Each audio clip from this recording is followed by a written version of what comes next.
Hey, don't sleep on this foil-covered turd. NYCC ain't got nothing on the sixth best show in Renovision. Tonight we're talking about solar eclipses. We're talking about news. We're talking about all kinds of drama from NYCC. We got all kinds of hits coming at you in 3D. Welcome to Saturday Night Special. Let's hit it.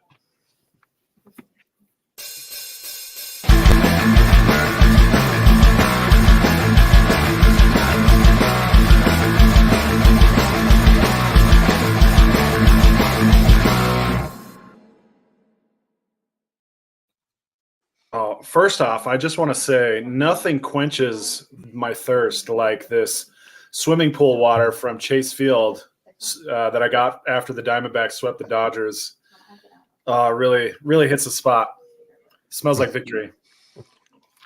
Oh, it tastes like a brain-eating amoeba after drinking swimming pool water. Go Diamondbacks! Woo! You will not have a tongue after this week. I also Go penicillin. I also recall that AOA or somebody had asked me to work on my Christopher Walken impression. It's still under construction. It's still a work in progress. I haven't forgotten about you. It's just not ready yet. Look for us next week. Make sure you're back here next week for my Christopher Walken impression. I don't know if that's a third or a promise. Kyle yesterday afternoon was at NYCC, and he is currently in a coma for slipping on a very disgusting display that took place. So let's just say he made a boo-boo on the aisle, and he's still kind of on the lam. They're still trying to find the man.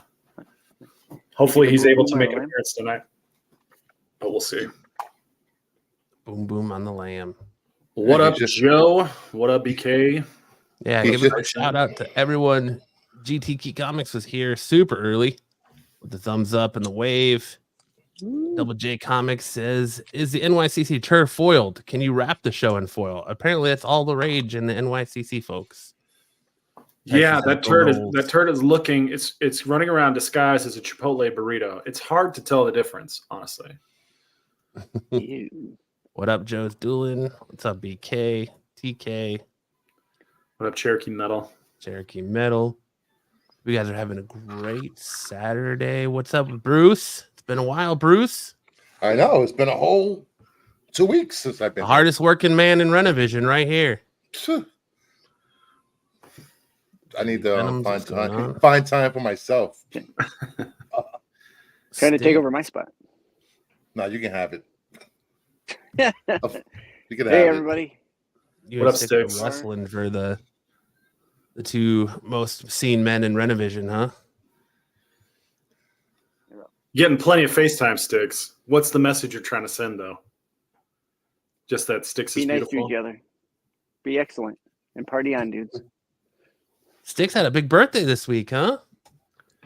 Yeah, this week was actually my birthday week. So there you go. The spry young Sticks age. Finally did have a birthday. Happy birthday, buddy. You didn't tell anyone. 112. almost as old as Joe Biden. Jesus. Sniffing aliens. You know they can find Kyle if they really want to. He's hiding behind his curtains. He's just standing behind his curtains hiding with turd streak on his leg. So have you guys seen this series of videos, this trending video format where people will cough or yell before they fart to cover their fart? So I'm picturing the guy at New York Comic-Con. BK's on top of it. He said the guy yelled out Doctor Who before he dropped the turd to cover up the smell or to cover up the sound. Doctor Who! Oh, whoever it was, their mommy wasn't there to catch it with a bucket. Jerry said it was his birthday also. Happy birthday. And Joe's Doolin said happy 134th, Sticks. Congratulations. Hey, thank you. Yeah. Close. To keep that age. All right, boys. So, as we get into our warm-up topic, did you guys see the eclipse this morning? Did any of the viewers check out the eclipse this morning? Only when I I put my pants on. intended to, but when I walked outside, because we had a community garage sale through our subdivision, so I intended to, but it was already done by the time I went outside. So if you flip to the first slide, these were some of the pictures I captured. So the one on the left, I took through the sunglass lens. Mhm. And that was about 9:30 Arizona time. And that was about as much as we got. That was the height. That was like the pinnacle of the eclipse here. The picture on the right were the crescent-shaped shadows. I don't know if you guys remember in elementary school, they always said, don't look directly at the sun, which is good advice.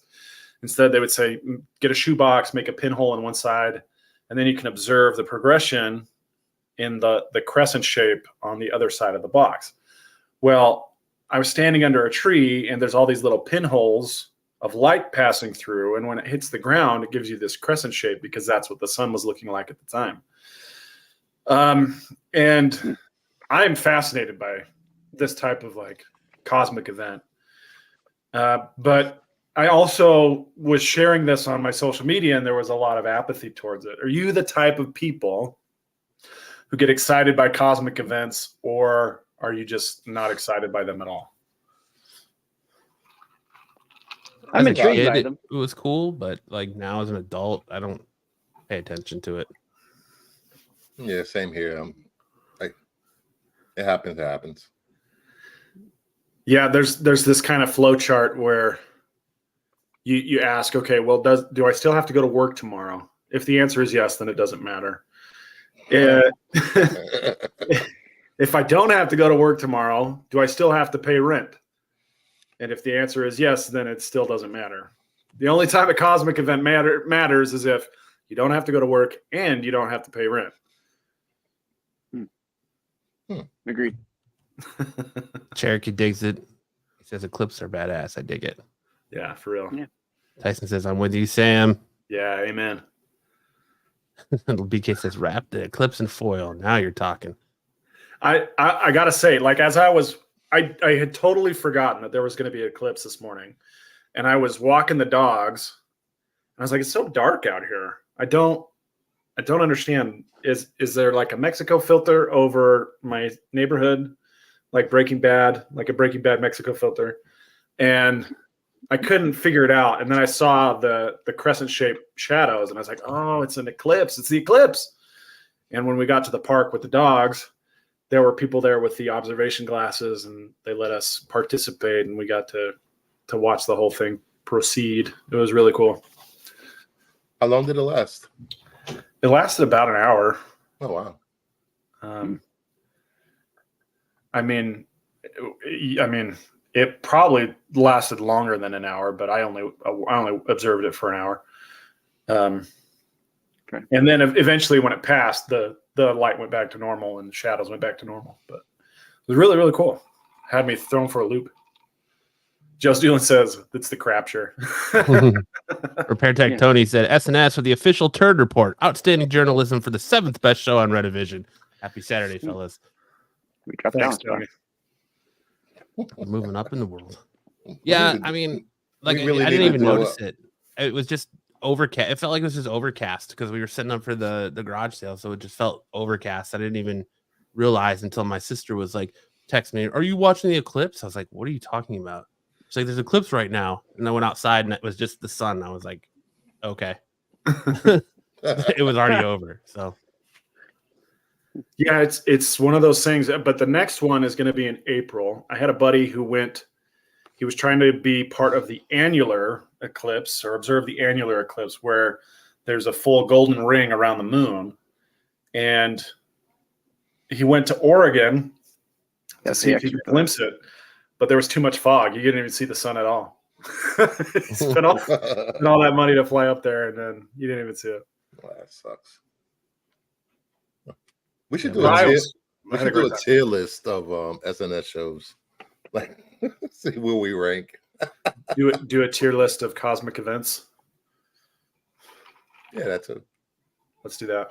of SNS shows or Renovision shows? Well, I mean, Renovision shows. I do love a golden ring around my moon. Depends on who you ask. All right. Well, are we warmed up? We're ready to talk about the news? Let's do it. Run that news banner.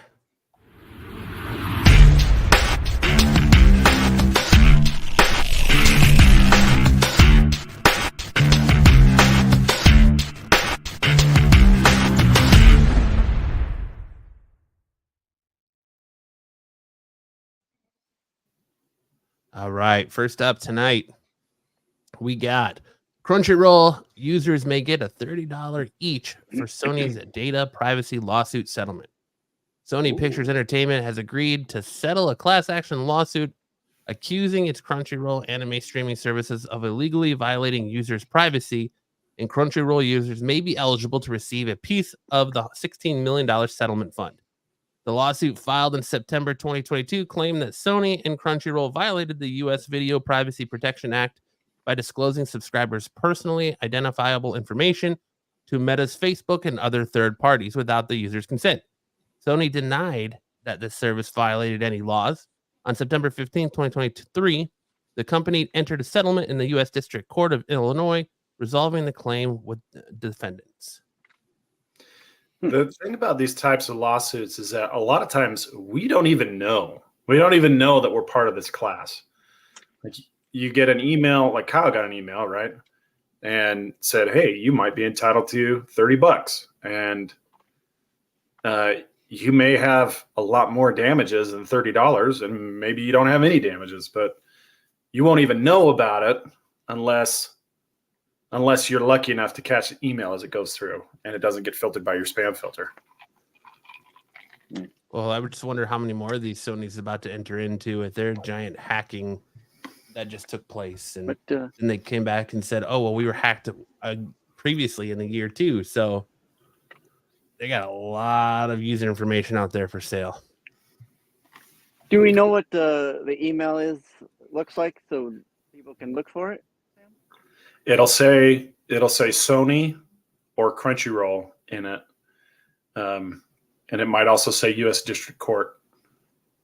So I would search when you go into your email, search those terms. $16 million isn't a whole lot for a company this size, and I don't know how many users Crunchyroll has, but $30 doesn't seem like a whole lot. It'll say the internet said the email will say you might be a winner. Yeah, it says, click here to see if your dick will get larger. Yeah. Oh. It's just a ruse, so they don't have to pay you any money. I had $1 for every time I fell for that one. You'd have $2, which isn't a lot, but it's weird that it's happened twice. $2. Joe says, next time, please post the whole lawsuit on the screen. I mean, we could do lawsuit breakdowns, but I don't want to put everybody to sleep. Those are fascinating things for me, but I don't know how much the general public likes it other than lawyers. Get your $30. $30. $30. It's about what, 1 month of subscription to Crunchyroll? No, it's only $2 a month. Oh, really? That's it? Yeah. Well, it was in the past. Maybe it's $7 now. So it's like 3 months, 4 months. Joe's Doolin says, don't the lawyers end up getting 40% of the class action? Between 40 and 50%, yeah. Wow. Depends on the way they work things out, but the court will decide how much the lawyers get in the end. Oof. All in the wrong profession. All right. NYCC news. DC announces the return of the Elseworlds with Gotham by Gaslight, Dark Knights of Steel sequels. Announced at New York Comic-Con 2023 during the DC Elsewheres in the Multiverse panel, which CBR attended. The imprint will see the return of an organized effort to bring out of continuity stories to the world of DC Comics. Previously, series that extended out of the continuity, such as DC versus Vampires and Dark Knights of Steel, were published under general banners. The new series, including Gotham by Gaslight, The Kryptonian Age, Batman the Barbarian, Dark Knights of Steel, All Winter, Green Lantern, Dark, Batman, Nightfire, and DC versus Vampires, World War V. What are your thoughts on this, Bruce? I am so DC stoked guy. for this because DC versus Vampires and Dark Knight of Steel were amazing series, and I think it's time. Elseworlds is a very recognizable imprint. I'm surprised they haven't brought it back sooner. I just hope that they don't make it magazine size like the Black Label. I have no room for those things anywhere. Yeah, like that. Get a magazine box. Batman Madness book that came out this week. I've got nowhere to put it. It's literally all my magazine size comics are like in a drawer somewhere. Yeah, mine are. I've got all my books in little short boxes, and then I've got this one little sad magazine size on top because it doesn't go anywhere. I'm interested that they're going back to this Batman, the Gotham by Gaslight universe, because I was never really a fan of this story of him going after Jack the Ripper and all that. And didn't they try to make a sequel to this already? I don't know. I just watched the anime. I mean, the animated movie not too long ago. It was okay. I don't know. But the Dark Knights of Steel was a good series, and I'm interested to see what they do with all that stuff. I'm sure that DC versus Vampires World War V will be a giant hit because that was a big. I got a lot of recommendations to read that book when it was coming out. Yeah, and all the crossovers actually tied into the story pretty well. So is Batman the Barbarian a Conan riff? I hope so. Hope so. W. What is best? You just have a just absolute jack dude running around with no shirt on and in a like loincloth with a Batman mask on. But it's got to be like one of those shitty Halloween ones that have like the like string on the back. So it'll just Sounds like Weekends at Brucifer's. Yeah, two pieces of like vines holding it up. How you know about my key parties? Throw your keys in the bowl. If you want it to be secret, don't send me pictures. Well, it was like 5 pictures. He subscribes of one thing, to your so. OnlyFans. That's what it is.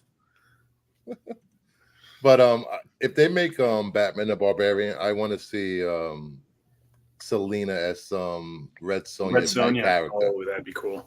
That'd be really cool. I can see the covers now. That's cool. Look, BK says, I think Batman the Barbarian is made for the McFarlane action figure. Yes, they have a Batman. They made the He-Man ones of those style ones. Back to our previous topic, Joe Zilla says you can't even get a hand job from someone in a waifu mask for $30. And the secret is Sam is the guy wearing the waifu mask. Yeah, it's $35 these days. Wow. Inflation stuff. It's tough on everybody. Yeah, a lot of those,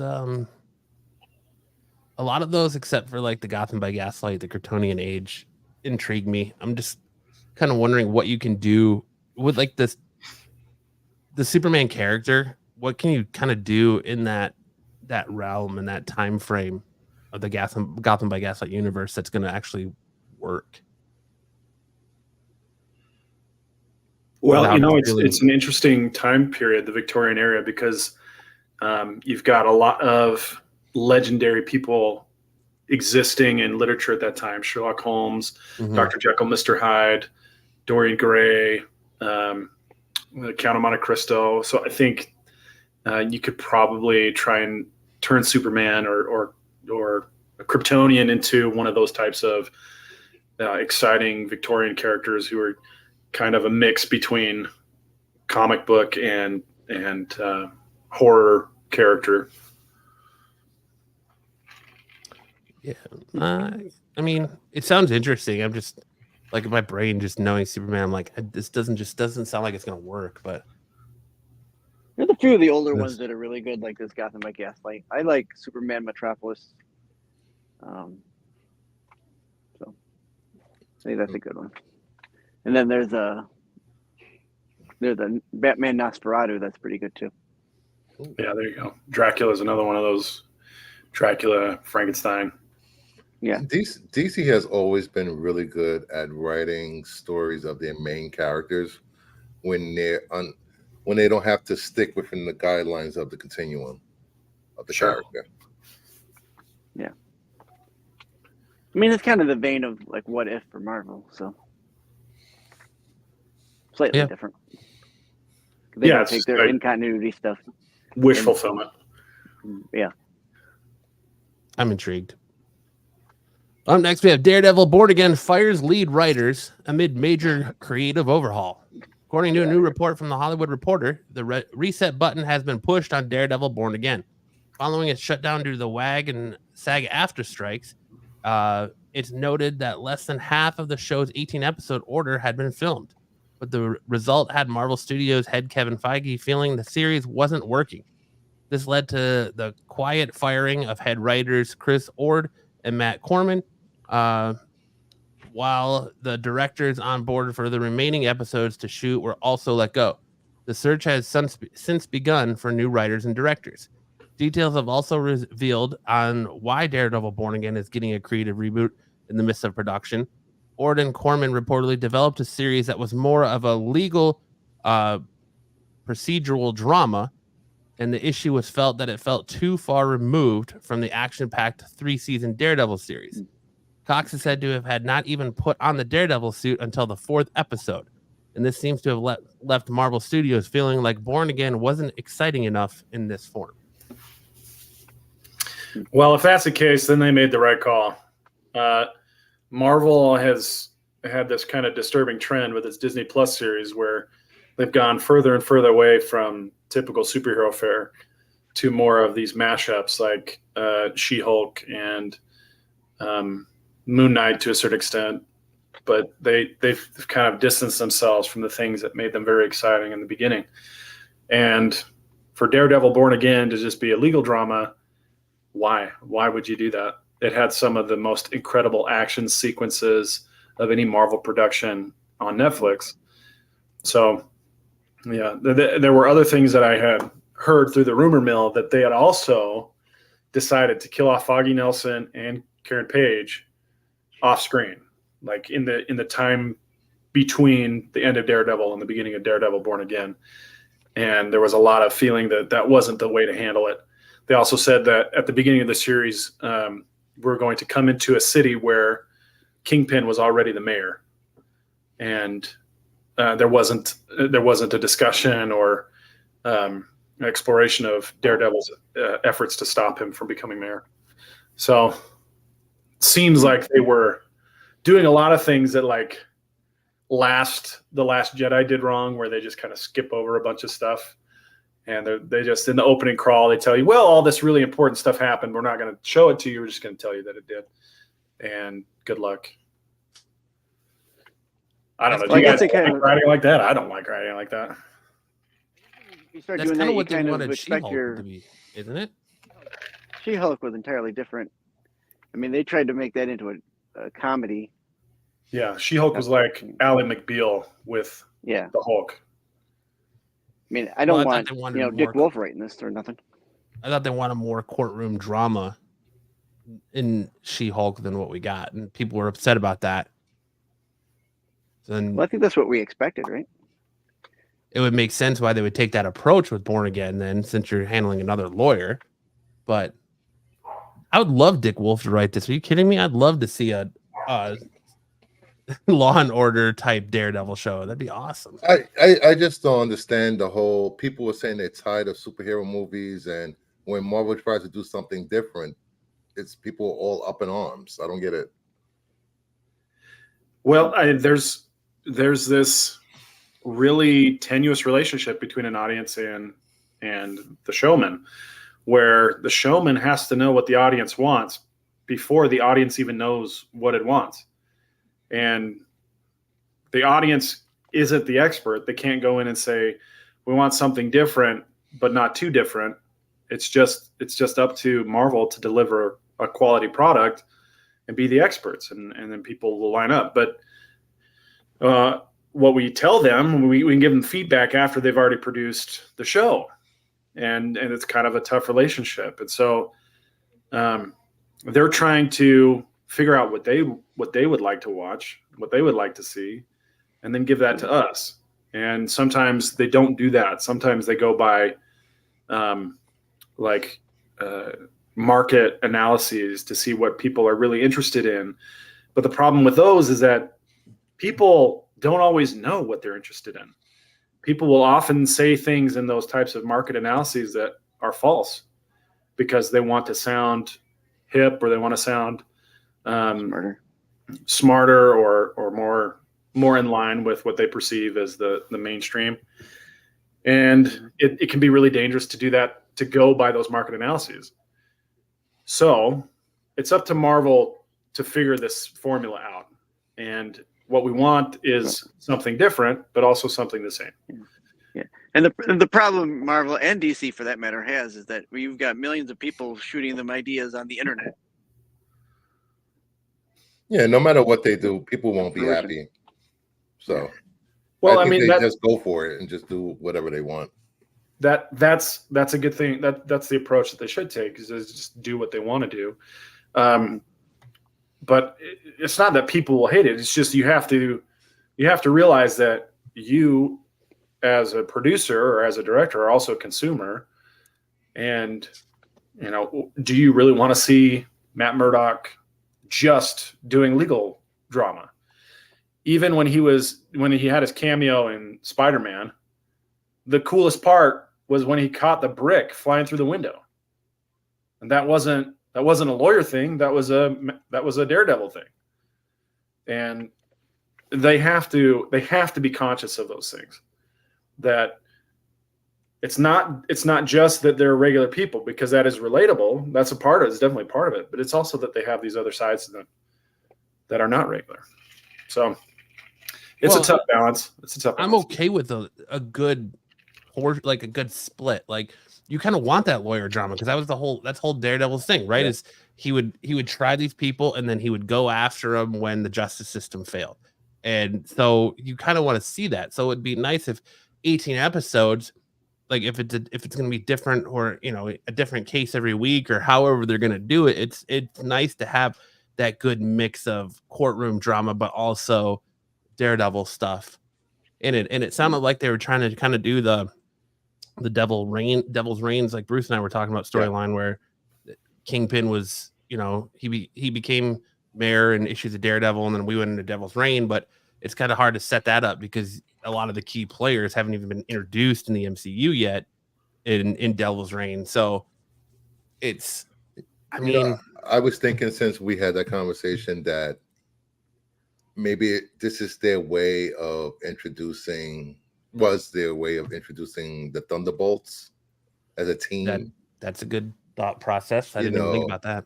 Yeah, because they were basically the Kingpin police force during Devil's Reign. Mm-hmm. Yeah, and then they had the evil they had the evil Thunderbolts with Doc Ock and all of them too. So that's a good thought. I didn't even think about that. But I mean, the Netflix show was kind of a lot of that too, where you saw him trying a case and then, going out and messing people up. And if it's, the Netflix formula worked. If it's not broke, don't fix it, and just add, more, open it up to the heroes you already have or whatever. Now, I do know I can't think of the chick's name. Sam said it. His like paralegal or love interest in the show. Page. Yeah, I know that actress said that she wasn't even called to be a part of this show. And I don't know if the dude who played Foggy was either. Nope, another one. I don't know. Maybe they did 3 seasons with these characters. It's a different part of his life. People move on. The rumor is that Disney ends series after 3 years because the contract says if they go beyond 3 years, then they're due for a raise. They're due for a salary raise, and so they cancel everything after 3 seasons, so they don't have to pay a raise. And then they'll reboot with a new title and a new production staff to call it a new series, and then they don't have to automatically give them a raise. So there's some backroom Hollywood accounting going on. Yeah, and I know a lot of people that didn't like the last season of Daredevil. They liked the first 2 seasons, but they didn't like the 3rd season. Like I can understand why they would want to try something different and move on from trying to differentiate the Netflix from the new Born Again series. Matt Murdock versus Matlock special courtroom episode. I will watch that. With a special appearance by Murder She Wrote. Ooh. The Jessica key to Biel. every Matlock series was there was always a surprise witness right at the very end. Your Honor, I'd like to call to the stand this guy who was never part of the witness list. PK. I call for a mistrial. You get it. Shadow Collector said, oops, the She-Hulk timeline might have been gotten pruned in Loki, which that could be a good key point for this too, is that they could just prune everything and say, okay, well, now we're in a timeline where Kingpin is the mayor of New York in Daredevil and run with it. Like kind of what Marvel's doing with the multiverse stuff. They're kind of, they can do whatever they want now. Like they could drop you wherever they want and kind of run with it and just say, oh, well, this is a new universe that was caused by this, or, you know, the MCU timeline that we know has been pruned and now we're here, or this set, you know. And Does that mean Hulk's son isn't going to be part of the She-Hulk anymore? Yeah, I don't think part of that's She-Hulk? ever, I don't know if we're ever going to get that played out. If we do, it'll be in, thank God. World War Hulk, if we ever get that movie. But Won't happen. Double J says the surprise witness is magically the real murderer, dude. Yeah. You can't handle the truth.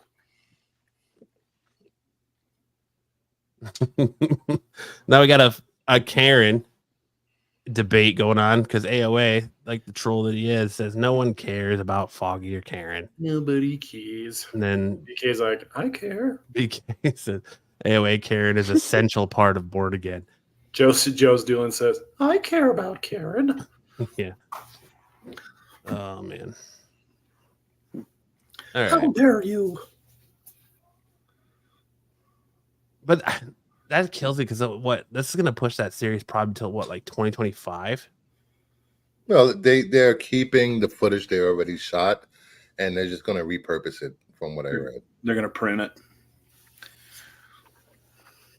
Oh, yeah. Okay. They're going to dub over it with Japanese voice actors. Oh. Haha.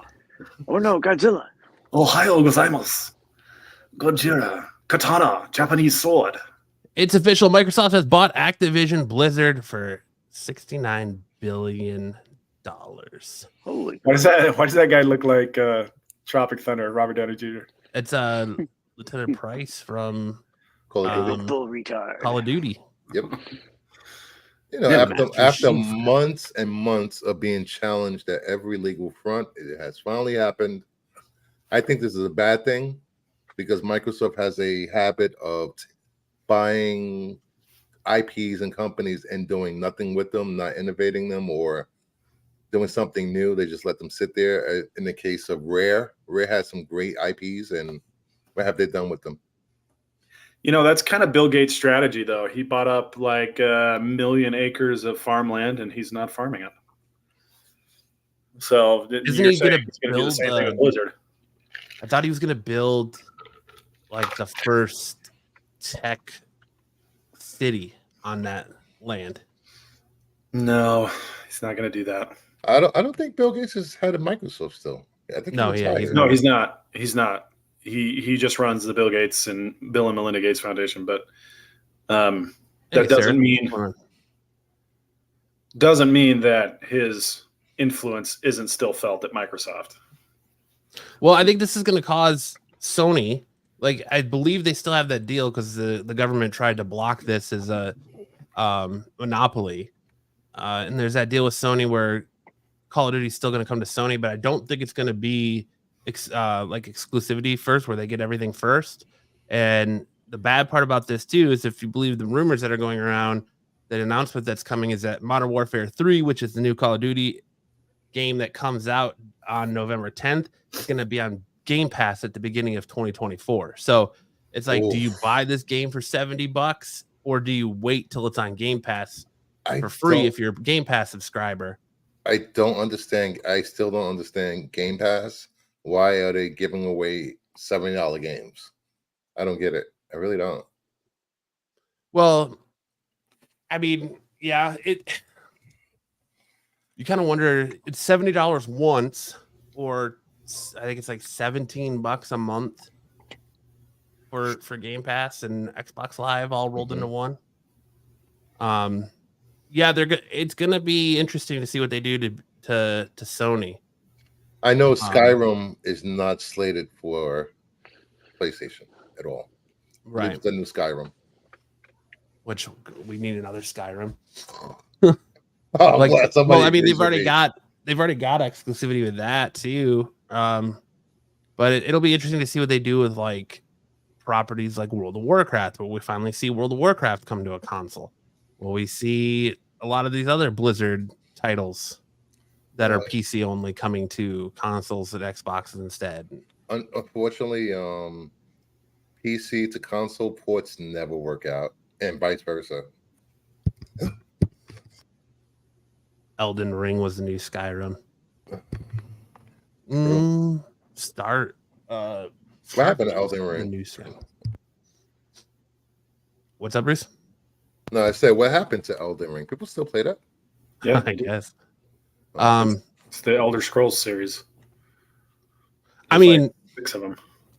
As for me as a gamer, this doesn't really affect me because I do have a PS5, but I'm primarily PC and Xbox, so it's kind of just like, oh, okay, for me, like it doesn't really affect me, but it'll be interesting to see how it's going to affect all the Sony people and as far as game development goes. And you got to think like in the market, they're still going to maximize profit, and they're still going to make games that are for both systems and not just exclusively Xbox.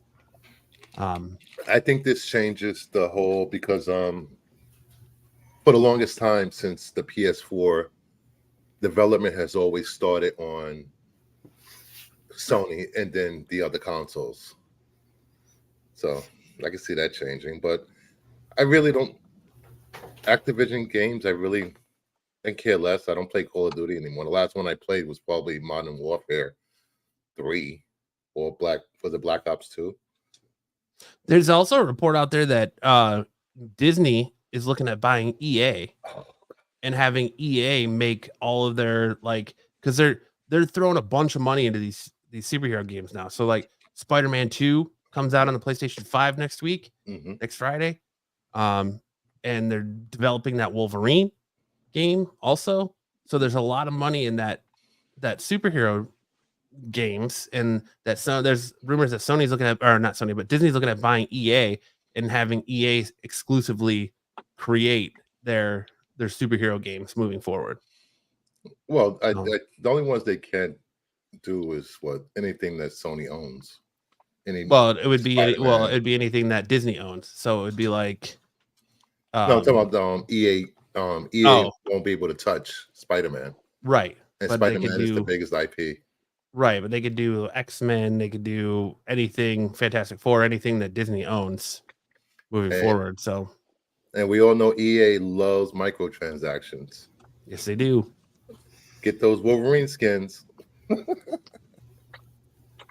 I got one in Fortnite. Yeah, JJ just said EA lost Star Wars exclusivity. Oh, really? I didn't know that. Sarah said John Madden's X-Men would be sweet. There you go. Stop. Boom. They got to get Frank Caliendo to do the voice. He's the only one who can do it anymore. Yeah, Wolverine headed downfield with Spider-Man in tow. Kingdom Hearts with Marvel heroes. That'd be cool. But for the last decade, Sony's first-party lineup has always been better than Microsoft. Even though they have Halo, they have Fable, they have Forza, they haven't done anything with these. What's the last good Halo game? It was the last good Halo game. Halo Infinite, Where's it from? like It was a year ago or 2 years ago. And then they've got they do have a new Fable game coming out next year. So Fable's back. But yeah, they bought up a bunch of other studios too, and they're still making games for both platforms. So I wouldn't panic on everyone's like, oh, they're not gonna let Call of Duty be on PS5 or PlayStation. Why wouldn't they? Why wouldn't Like, they? yeah, they're gonna make so much money on Call of Duty being on both platforms. People panic when when Destiny went to PlayStation and they thought it wasn't going to be anywhere else. And Sony wasn't stupid. They making money hand over fist on those games from all the platforms it's on. JJ says the new Mutant League football seems a lot better somehow. Yeah. With Juggernaut as your running back, just running through people. God. Juggernaut. Nothing can stop the blob. But Did you say the blob? The blob. up next, DC has announced a new initiative centered around Man of Steel, Superman. Superstars will take place in Action Comics series through 2024 with former Marvel flagship writer Jason Aaron's, as well as Dawn of DC architect and current writer of Superman series Joshua Williamson, each taking a turn on the title. Jason Aaron's will be joined by artist John Timms and a 3-issue story titled I, Bizarro, running in Action Comics 1061 through 1063. About the storyline, Jason Aaron's shared in a statement provided by DC Comics. The amazing John Timms and I are doing our very best to give readers a Superman tale full of action and surprises, the most bizarro of all bizarro stories, in what Bizarro himself would call the worst Bizarro story ever told. It's a lot of Bizarros. Get it? Because he's opposite. He would say it's Yes. by calling it the worst, it's the best. Yeah. Jason Aaron and Joshua Williamson. Jeez. Talk about powerhouses. That is a powerhouse title. I guess Gunn had a conversation with Jim Lee. We need Superman at the forefront of our comics with the best writers on there. I think or DC's just refocusing to their main titles, because it seems like we were talking about the Elseworld stuff. It seems like Batman is getting a big push, and so is Superman. So you're getting your two most notable front and center again in the DC universe. You know, all they need to do is fix Wonder Woman, and they'll be set. How would you fix it? Less S&M content or more? Bondage. More bondage. More bondage covers. People love bondage covers. It needs more SNS content. It's actually pretty good now. Amazon's are banned from the USA for murdering a whole bunch of people, and Wonder Woman is enemy number one with a task force after her. That's true. Wonder Woman does have Tom King. Oh, whoops. Yeah. Wrong one. Wonder Woman has Tom King. That Joseph says, why do you want to tie her tubes? And Sarah wants to know, is Aaron going to give Soups the Bendis treatment? No. We don't talk about Bendis in DC. Please don't. We don't talk about Bendis. He can stay at Marvel. Now who's going to write the Flash? What are they going to do with the Flash? I know they just started the reboot of the Flash at issue 1 with Wally West, but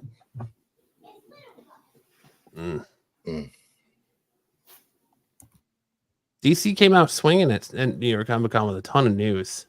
Yeah, they did. It was insane, the amount of news. And I have high hopes. Jason Aaron and Joshua Williamson were writing this title might actually get me to buy a Superman book. I'm excited for this I, Bizarro storyline. Bizarro doesn't get enough love. It's like they're going back to their roots of what made Superman popular. And it sounds like they're trying to get away from Jonathan Kent a little bit too, as Superman. But Did you read Jonathan Adventures? I did not know. It was pretty good with him being in an Injustice world. When Injustice Superman snaps. Yeah, I remember. It's freaking amazing. I think you were talking about it, or someone was talking about it on the show, and I never followed up on it. But coming in, the Marvels is tracking to have the MCU's worst opening weekend ever. Long-range box office tracking for the Marvels suggests not many Marvel Cinematic Universe fans are interested in watching Carol Danvers' next blockbuster feature, at least in theaters. According to Box Office Pros, the upcoming MCU sequel is currently tracking to earn between 50 million and 75 million in the opening weekend at the domestic box office. If the Marvels comes in on the lower end of the projection, the superhero movie would set an unfortunate new record in the MCU for the worst opening weekend ever. The Incredible Hulk 2008 currently holds that record with an opening weekend of 55.4 million, followed by Ant-Man 2015 with 57.2 million. Pre-sales trends are currently 69% behind the pace of Guardians of the Galaxy Volume 3 and 42% behind Eternals. Jesus Christ. Even if the Marvels come in at a higher end of the projections, 75 million would be less than half of the 153.4 million the first installment in the MCU sub-franchise Captain Marvel opened to back in 2019. Captain Marvel ended its theatrical run with 426.8 million domestically, while the Marvels is currently tracking for a final domestic haul of 189 million. It'd be so hilarious if this turned out to be the best Marvel movie ever. Like Matt, you go see it and you're like, this is a 9.99. This isn't happening again. It's a 9.99 out of 10. No. I can't believe we slept on the Marvels all these months. Everyone needs to see this movie. That is not happening again. Well, I think they have faith in it since they haven't pushed it to next year. You know, and word of mouth could carry this to at least $500 million. Well, push from last year, wasn't it? Yeah, it was. Or February. It was February. It got pushed from. When is it set to open? Is it this next weekend? November 10th. Oh, okay, next month. JJ, the Taylor Swift movie is out this weekend, so yes, it's not going up against it. My daughter's. It'll be going up. What? 3 weeks? Week 3 of the 3 Taylor weeks Swift into its movie? run. Yeah, and the actors can't go out there and promote this movie. So. Yeah, they're still negotiating. The writers can promote it, but the actors cannot. And I read an article that said that the studios walked away from the writers, the negotiating table, because the writer, or not the writers, but the actors just had ridiculous demands. Well, it depends on whose side you're looking at it, and right. You know, the question I have is that will we look back on Brie Larson in 20 years like we look back on Hayden Christensen now, and realize we judged the poor man too harshly in his effort as Anakin Skywalker, especially after all of the stuff that they gave us with the sequel trilogy. And I don't know. I mean, time will tell. But I've seen. I've been on a lot of movies chat shows, and this movie seems to come up a lot about she didn't smile enough, she was too stoic, and blah blah blah. I'm like, that's the way she was directed. That's the way the script was written. Can't blame the actor for what the director and writers wanted in the script. Why is it that when a female actress is stoic and stone-faced and doesn't smile, we criticize it, but if it's, you know, when men do it in action movies, it's praise. Like, she's supposed to be this hardened, badass character that makes sense. She shouldn't be sitting there smiling all the time and, you know, showing her pearly whites, and it makes sense. Like, you kind of have her and Photon as the more serious characters, and you get your comic relief from Miss Marvel. So it's like they each got their own a part to play in this. I will go see it, but I will not be giving it a 9.8 unless it really deserves it. After multiple viewings of it, I will not fall back into that trope. What if they put it in foil? Would you give it still even then? I don't know. I am concerned. I am concerned that we'll look back on Brie Larson's performances and perhaps. I'm not 100% sold, but perhaps we'll realize we have judged her too harshly. You know, look at Margot Robbie. People crapped on her acting for years, and she does Barbie, and she's the greatest thing since white bread. Yeah. Sarah says, I think Bree's a better actress than Hayden was an actor. Only good movie Hayden was in was Life as a House. Agree to disagree, Sarah. But thanks for your opinion. Sticks, you were saying something. You had something to say about Brie Larson. Get it away. Yeah. I don't remember. The one thing about females, I mean, if you want a female to be an action star, they can't be the Southern Belle smiling and curtsying and carrying on like that. They have to have that strong motion to them, right? Because that's what you want that character to be. You know, and she was raised by the Cree in this version of her. Yeah, and they're not comedians. Yeah, they're not comedians. They're not, they're not, especially when you're in their military, you're not trained to be happy-go-lucky and smiling. You're trained to look like that. People in our military at times, especially when they're in the military, that's how they act, stone-faced. That, you go about your mission or your daily way in that military the way they want you to do. You're not skipping around with a basket going to get your ammo. So, I work a lot of my maybe a couple of them are. A lot of my ex-coworkers were ex-military, and people thought they were assholes because they weren't smiling and joking all the time. It's just the way they were trained. Right. Some of the best people I know. You want stone cold killing machines, not comedians on the front line. You don't want an army of Burt Kreischers up there on the front line protecting you. Yeah. I mean, she is basically a Super Saiyan. But she's closer to Prince Vegeta than she is Goku. Way to bring it to anime, then. But I have high hopes. Like, I don't have high hopes. I just hope it's good. Like, after the first couple of trailers, I wasn't impressed with the direction they're going. I don't understand like the whole power swapping thing. But hopefully it's good. We were pleasantly surprised. Yeah, if I don't come out of it feeling like I just walked past a turd on the floor, I'll be fine. And her fight with Thor was good. I thought it was good. Somebody had to knock some sense into him. Well said. And kind of like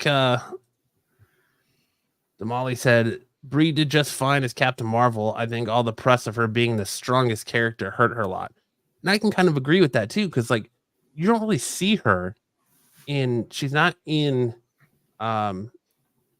Infinity War, really. And then Endgame shows up and she's not in there the entire time until the end of the movie. She just comes into like powerhouse everything. And she takes out the Thanos' ship, and then she's going one-on-one with Thanos. But it's like she's billed like this just powerhouse, like almost kind of like the Hulk, where she's so strong that they take her off the board because then she's just going to wipe the floor with everybody. So you don't want you to think she's Omega. Yeah. And it's like that's why you've had the discussion through a lot of people that you hear that, oh, well, she's overpowered. She's too overpowered. They need to bring like Rogue in to depower her a little bit. Somebody to take her down a notch. And if you want your character to be Omega, you have to show them being Omega. Mm-hmm. Okay, you can't just say, "Oh, they were super powerful and strong." That's great to say, but you got to show it too. If we see her, knocking Thanos around from time to time, yeah, we might think that a little bit. But if we just see her carrying the ship back to Earth, and then at the end getting some punches in on his minions, it ain't gonna work. Well, that's what I'm saying. Like they should have seen an Endgame where she comes back and is just wiping out waves of Thanos's men, and then when she gets to Thanos, they're trading blows to show you really how strong Thanos is, because they kind of give you that in Endgame when he's fighting the Hulk and he just beats the crap out of the Hulk. It's like they kind of show you a little bit how strong he is. And so if you're gonna build Carol Danvers as the strongest in the MCU, you should have had her and Thanos going blow for blow, and really showing that, by setting up her, how powerful she is by how easily she's just running through the rest of his crew. Yeah, and I'll expand on JJ's point. She's always going off into space somewhere else and never staying, and she's always back and forth like that. She doesn't. You're not really building that character except for that she's out somewhere all the time. Yeah. Well said. Scarlet Witch stole that moment. Yep. Pretty much. But all right. Up next, here, the moment everyone's been waiting for. Someone just took a dump on the show floor of the New York Comic-Con. At New York Comic-Con on Friday, someone took a dump on the show floor. As reported by Bleeding Cool, the offending feces were found on the pathway leaving the autograph session area on the NYCC show floor. Left there by someone who clearly didn't have enough time to get where they needed to go and needed to go. I asked my trusted Bleeding Cool source for a photo of the poo in question, but was told I'll be honest, I almost took a photo, but then I realized I would have been taking a picture of that on my phone, and I couldn't do it. They did have an area where they were cleaning it up, and it was not very interesting. They did some decontamination stuff, but that's about it. This is called having a 2-inch grip on a 6-inch turd. BK's demanding, Kyle, show yourself. Answer for your crimes. God, I know this is funny, but I feel bad for whoever that was. You don't have to feel bad for them. They had the perfect crime. They got away with it scot-free. Was there a murder chalk line around it? No, it's chocolate. Oh God! Imagine how you have to walk 2 long avenues to a train, then ride the train back home because you're not going to get in an Uber for an Uber ride. Like that. They just let it go and then shook it out as they were walking past that line. They shook it free. It could have been like, Coke causes diarrhea, so. Not hey, poop on the floor is why Kyle isn't here. That's right. Answer for your crimes. Dude, like, you're standing in line. You're standing in line for that autograph, man. You've been there. I've heard people say that some of these artists have had 6-hour lines. That's crazy. For autographs. 6-hour lines. Like, you're just getting to the front, and you're like, I'm not risking it. You just drop, shake, and go, right? I'm not risking it. I'm dropping my biscuit. Not gonna risk it. Drop my biscuit. I guess that raises they kind of raises the question: should they change up how they do the autograph lines? Like, should you have numbers and times that you go, and that the person's always there? Maybe they sign for half an hour. Was there a CGC witness? Next group comes in for half an hour. Take 15 minutes off. The next group comes in for half an hour or an hour. Yeah, you wouldn't have these 6-hour lines. You'll have set times that you're supposed to be there. Ring the bell.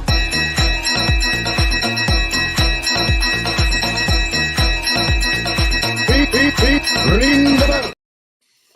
No, CBCS. At Baltimore, Claremont was late. Then when he did show up, he was on his phone for like 15, 20 minutes while people standing there.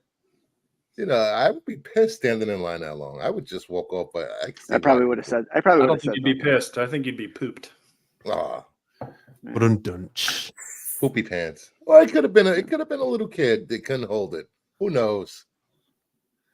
I don't know if it was a little kid or it was a little kid that was like, "Daddy, I gotta go poo poo," and he's like, "You better." I'm online. Stay there. I'm on the line, man. You can't. I'm in line to get these foil exclusives. You better fucking hold it. Just shake it out, man. Just shake it out. I'm not leaving the line. Yeah, I want to know, was it a shakeout or was it like kind of a little hold down, drop, and go? Everyone's saying CGC that poo. Yeah, it's a 9.8. I mean, it can't be any worse. It's the splatter variant. It was a 9.6 because it had a peanut in it. It had some corn kernels. Yeah, it had some undigested corn, so it was a 9.6. It's mostly recyclable. Yeah. Next week there'll be a metal foil of that poop. Yeah, there'll be a poo floor variant. It only Javits gets better Center if original. somebody stepped in it. The runny virgin. Yeah. Gross. It's not a poo. It's there at 9.8 with blood streaks. Yikes. Ew. Oh, There. come That's a on. hemorrhage. The turd get wrapped in foil. At least it wasn't poop mixed with jizz. Just saying. Be right back. Oh, What? what the fuck? Come on, What? Bruce. I like how he drops. Crop dusted us with I that. like how he drops it. Pooped mixed with jizz, and then he's just like, "I'm out." Yeah. Crop dusting. I'm out. Man, I got to tell you, CSI here, Comic-Con. as a dad of 7, I have a lot of crazy poop stories. Probably the worst one happened at a McDonald's in rural Illinois.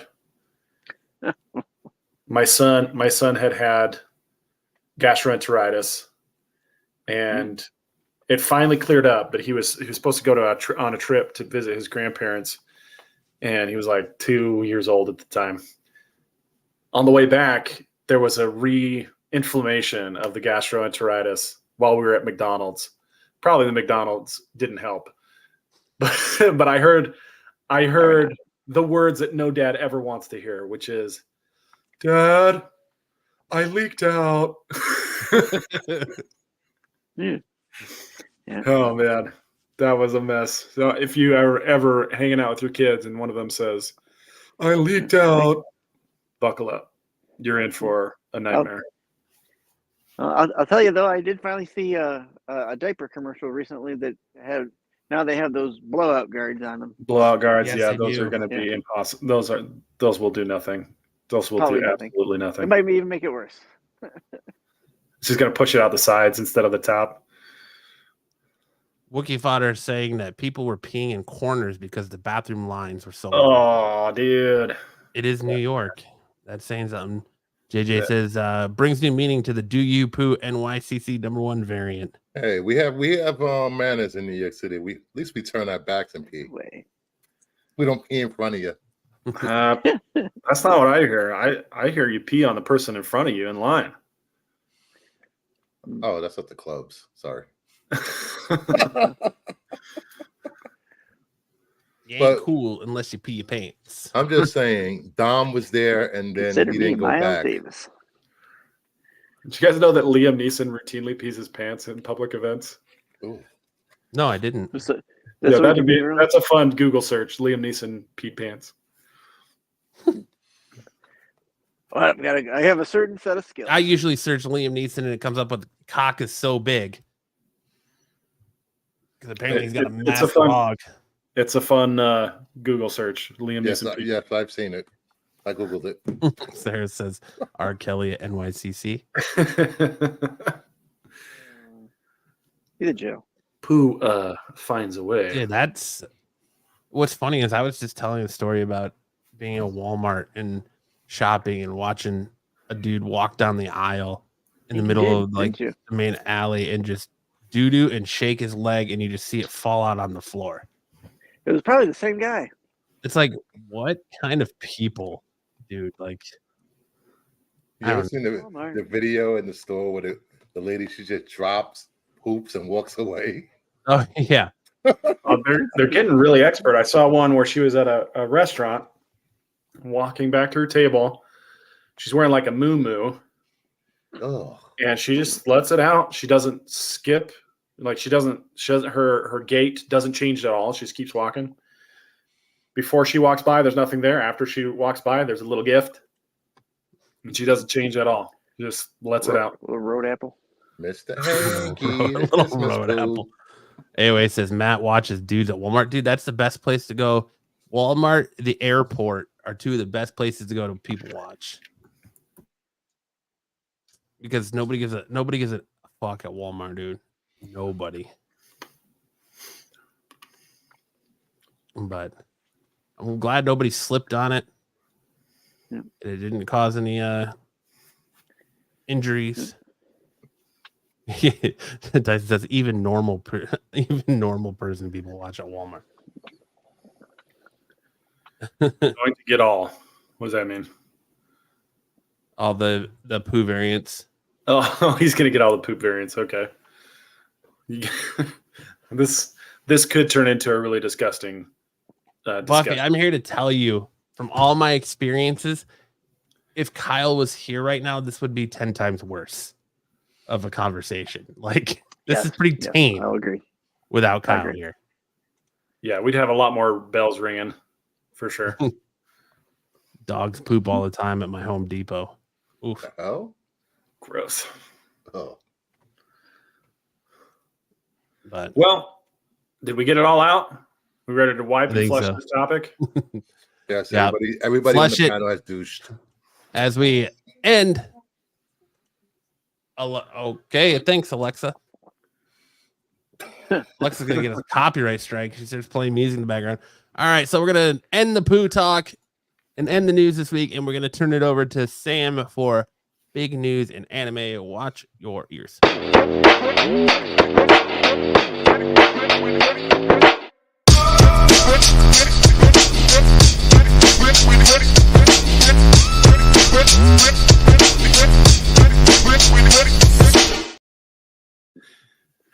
Well, it's about freaking time. You guys have missed me. I know. The last 2 weeks have been tough without me to read the anime news. But thank you guys for covering this segment in my absence. First up, we have more live action anime adaptation news. Netflix is releasing in December a Yu Yu Hakusho live action remake. For those of you not familiar with Yu Yu Hakusho, it's about a teenage thug who dies and becomes like an afterlife detective. It eventually takes turns far beyond its original premise. But this was originally written by the same author who wrote Hunter x Hunter. This was the work that he did right before he did Hunter x Hunter. So with Netflix having successfully accomplished One Piece, do we have any hopes for Yu Yu Hakusho? I'm hoping so because Yu Yu Hakusho is by far my favorite anime. It's a badass anime. I love Yu Yu Hakusho. The tournament, so good. I don't know. They're kind of 1-for-1 right now, right? Cowboy Bebop and One Piece. Well, so Tomorrow Studios adapted Cowboy Bebop and they adapted One Piece, so they're 1-for-2. This is not a Tomorrow Studios project. Netflix is producing it, but it's not Tomorrow Studios who's making it. It's a studio out of Japan. For those of us who don't know the story of Yu Yu Hakusho, could you give us a brief synopsis of what we were getting into? Yeah, so Yusuke Urameshi is the guy in the green square there, the top left. Okay, and he's kind of a gangster teenager, and he gets killed. And when he goes to the afterlife, he becomes this kind of afterworld detective, and he gets like the ability to like shoot a gun from his finger. But it really diverges from its initial premise. And it goes into this exploration of like all kinds of levels of the afterlife. And there's all these like really powerful beings and really monstrous beings. So yeah, Spirit Detective is the way that it's described. And he has this kind of gang of people that he takes with him that work with him who are all kind of the same. They had kind of a rough life, a rough mortality. And then they become Spirit Detectives with him. They become part of his team. And then they eventually end up having to fight in this tournament for like the fate of the universe, kind of like the Tournament of Power arc from Dragon Ball Super, but it's a lot more badass, a lot more violent. Yu Yu Hakusho was a very it's a contemporary of like Dragon Ball and Dragon Ball Z. It was more of a mature kind of take on these types of stories and fighting tournaments and stuff. So if you like Hunter x Hunter, where there's like a lot of darker themes. You'll probably like Yu Yu Hakusho, but it's a really, really cool series. I gotta say, I like the first three characters design. I'm not a big fan of the bottom right design. I think that's supposed to be Hiei. And I don't think it's a great look. I don't know, but hopefully they do a really good job. But it would be nice to see them continue to do faithful adaptations that promote the genre. One of the things, yeah. So you've got in the comments JJ and JP Rita are filling in a lot of the blanks here, but there's Japanese Ghostbusters. There's Demons and Power Dynamics. Yeah, that's all true. But it starts as like a detective drama. There's a little bit of comedic elements, but not really a ton. It's more geared towards like the older teenage crowd, adults, for its target audience. So fingers crossed. It's a very beloved series by a beloved author, somebody who really struggles to put together anime anymore because of his back problems, or manga anymore because of his back problems. So fingers crossed it turns out okay. I don't know. This looks like an album cover for a K-pop band. Well, yeah, I mean it does, but they're badass. First I thought it was New Power Rangers or something, but yeah, I pretty much watched the entire anime 3 to 4 times from beginning to end. I can't get enough of these characters. The movies and the video games. They need a new video game for this. It's been a while. But it's cool. It's going to be cool. So hopefully they pull off a good adaptation. I think for me, they started with this Bleach adaptation. I think it's the same studio who did the Bleach adaptation. And that Bleach movie I thought was decent. I thought it was a good adaptation. They kept it small. It was like the first half season of Bleach. And that might be a wise approach here, because you want to hint at the wider universe of the characters without blowing your whole budget. So if they start small, I think that'll probably be a wise approach, and then hint at the larger world around it. Sam, what you think of the Full Metal Alchemist movies they did on Netflix? They're mostly not good. There are some, like the first one I thought was okay. Yeah, but they're mostly not that good. The character design is very faithful, but almost too faithful. And also there's a lot of really corny stuff. A lot of the acting is very over the top. It's like you would expect from like a Japanese voice actor, where they're screaming really loud, and there's not a lot of subtlety, not a lot of nuance. But it's okay. Like they're mostly not that great, but they're okay. Okay. All right, next up. Get ready for a new Dragon Ball series. It's called Muppet Babies Dragon Ball. No, it's called Dragon Ball Daima, and it sees all of our favorite characters turned into children, including the Kais, including Goku and Vegeta, Krillin, Master Roshi, Bulma, Chi-Chi, Satan, Piccolo, even Yamcha. They're all turned back into children.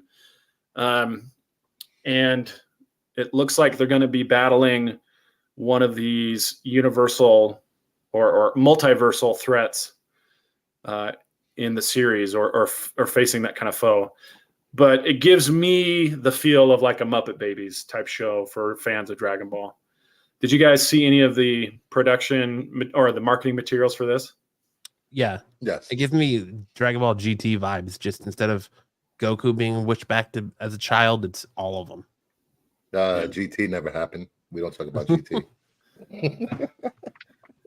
I mean, GT gave us Super Saiyan 4, which is a pretty badass transformation. So, Yeah, even though it did kind of flounder, that is a cool transformation. It's probably my favorite transformation.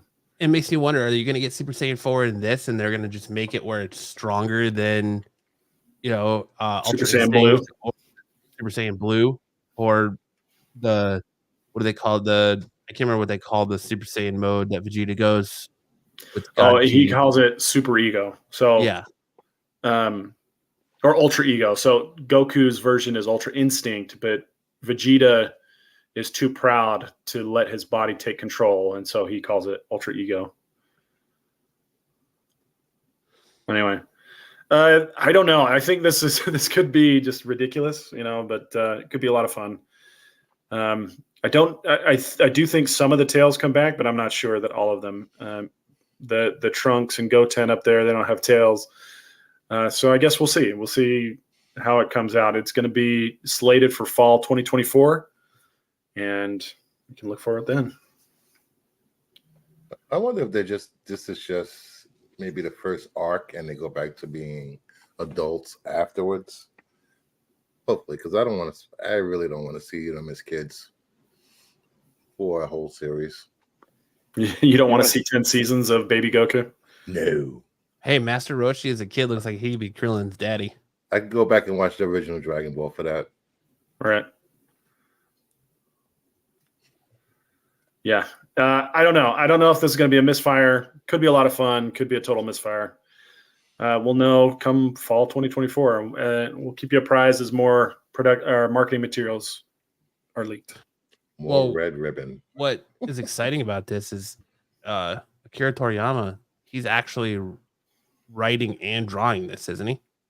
He does have involvement. He does have some writing and production involvement, but it's not as heavy of a hand as you might expect. So I wonder, so they can't be kids the entire time, right? They're going to have to come back to adults. So I wonder if this is like their continuation of Super, and they're going to come back as adults, and then you're going to go into the other arcs. But I don't know. This could just be something completely different. I can see this making a really fun video game. Them as kids. Chibi Dragon Balls video game. Yeah, but it's weird because like wishing Goku to be a kid again, that doesn't necessarily reduce his power level. So it's interesting that he's going back to using the extendo pole or the power pole, or from all the promotional information in our photos. Yeah, and to touch on the point of this being part of Super, the next two story arcs in Super are the Moro arc and the Granola arc. And then they're currently adapting the Dragon Ball Superheroes movie into the manga as well. So I don't know. I don't know if they plan to adapt this into the manga or roll it into the Super manga, or if they're just going to try something new for a little while and see how it flies. Good point. Hey, they drove trucks of money to my house. I'm not made of stone. That's a good point. Android 18 should be spare parts as kids. Yeah, so this is something that's interesting, is that the androids are artificial humans. They're not robots. They're humans. They're organic life, but they don't have like robot parts in them. They're just artificially created humans. At least 17 and 18 are. 16 is a machine. Yeah. And so is Jiro and was it 19? The big fat white guy? Yeah. They were machines. Yeah. But 17 and 18 were not. They were organic to be absorbed by Cell. But I'm stoked for it. Give me anything Dragon Ball. Give me more, man. Which is why she can have a baby. All right. I'm all on board for anything Dragon Ball related. Next bit of news. For all you aspiring artists out there, you've got a lot of artists in the comic community. Viz Media is launching a one-shot manga platform for the U.S. Viz Media announced that it is launching a new one-shot submissions portal in the U.S. as part of its Viz Originals line on Wednesday. The new platform will produce short, original one-shot stories created by writers in the U.S. Former editor-in-chief of Shueisha's Weekly Shonen Jump magazine, Hisashi Sasaki, will work with and guide creators whose submissions are selected. Viz Media will publish successful one-shots digitally.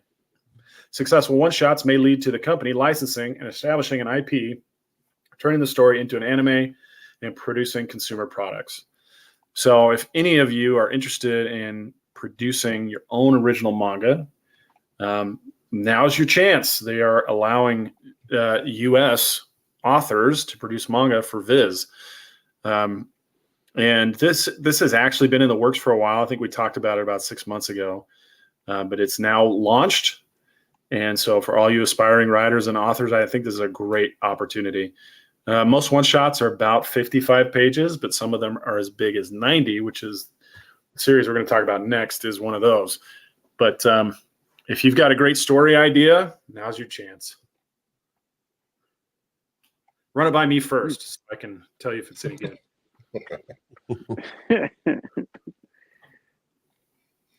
All right, this week's manga highlight is a series that it's a relatively new series. I love it a lot. It's called Jiangshi X. Jiangshi are the monsters in this comic. It takes place in like ancient China, and they're these kind of like undead zombie monsters. There's an example of one in the bottom left corner. The guys in the green and purple are obviously the bad guys because that's the motif. The guys in the red are the good guys. They're called the Daoshi. And they use basically mystical kung fu to fight off these monstrous villains. The story is not a regular release schedule. I think it comes out more or less every 2 weeks. The first chapter was 91 pages, which is a big size. It's almost double what the usual first chapter is or pilot chapter is. And they usually hit about 20 to 25 pages per chapter. The art is pretty good. The action's intense. And you really get a sense of excitement and tension, unlike a lot of recent series that have come out that really have bombed for me at the get-go. So if you're looking for an exciting new manga, I would highly recommend Jiangshi X. It's available on the Manga Plus app, the Weekly Shonen Jump app, and they have started releasing print volumes in bookstores. That'll do it for the anime section. Yay, anime. But hold that thought. Sam's got us with dodgeball. We are mixing up the order here, so don't everybody just sign off right away. We're going to switch Styx's segment with my dodgeball segment. This week's highlight comes courtesy of Tyler from the old Couch Crunchers days, and my son, unfortunately, is on the receiving end of this one. He caught the ball right in the nuts. Oof. Ouch. Hit it again. He's if you look at his hair, he's cut himself a mullet, and this is how he earned that mullet, by catching it with his balls after hitting the Right in the pills. Whenever we get hit in the nuts, we always say F in the chat, F to pay respects. So make sure you go to Triple D Dodgeball Instagram and pay your respects to Thaddeus and his balls of steel. Nice. Thanks, guys. All right, and now we're going to run into best and worst covers of the week.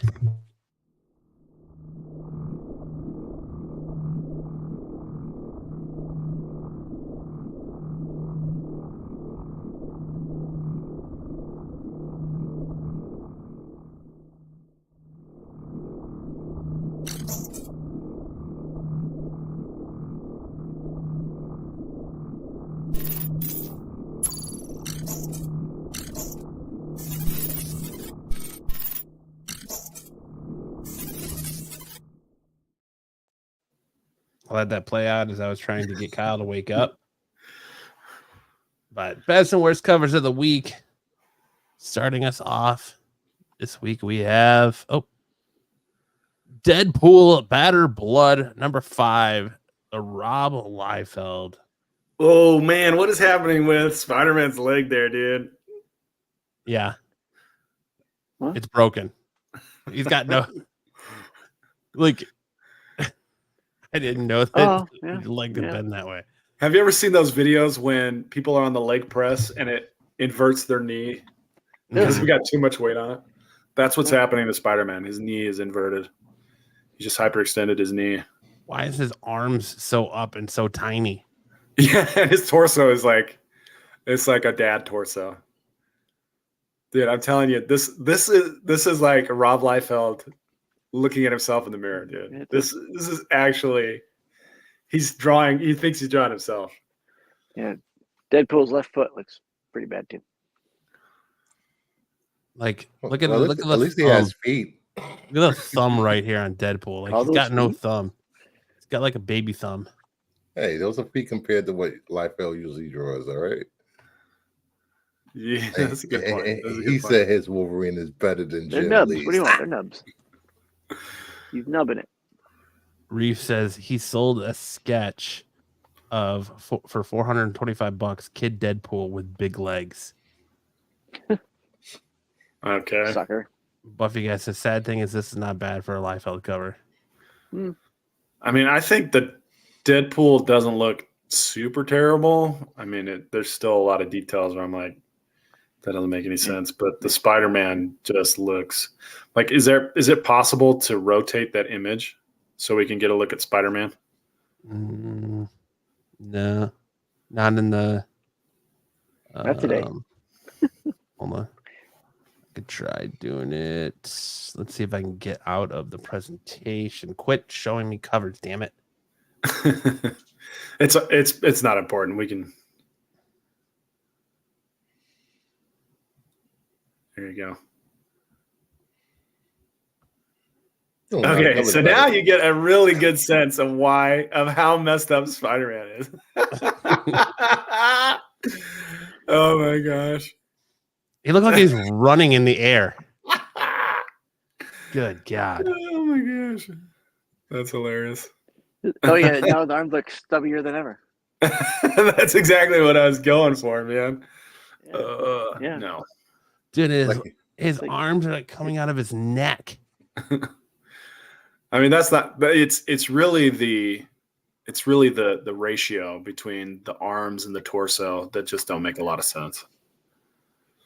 Yeah. Yeah. Repair A lot of Tech that. says it makes so much more sense now.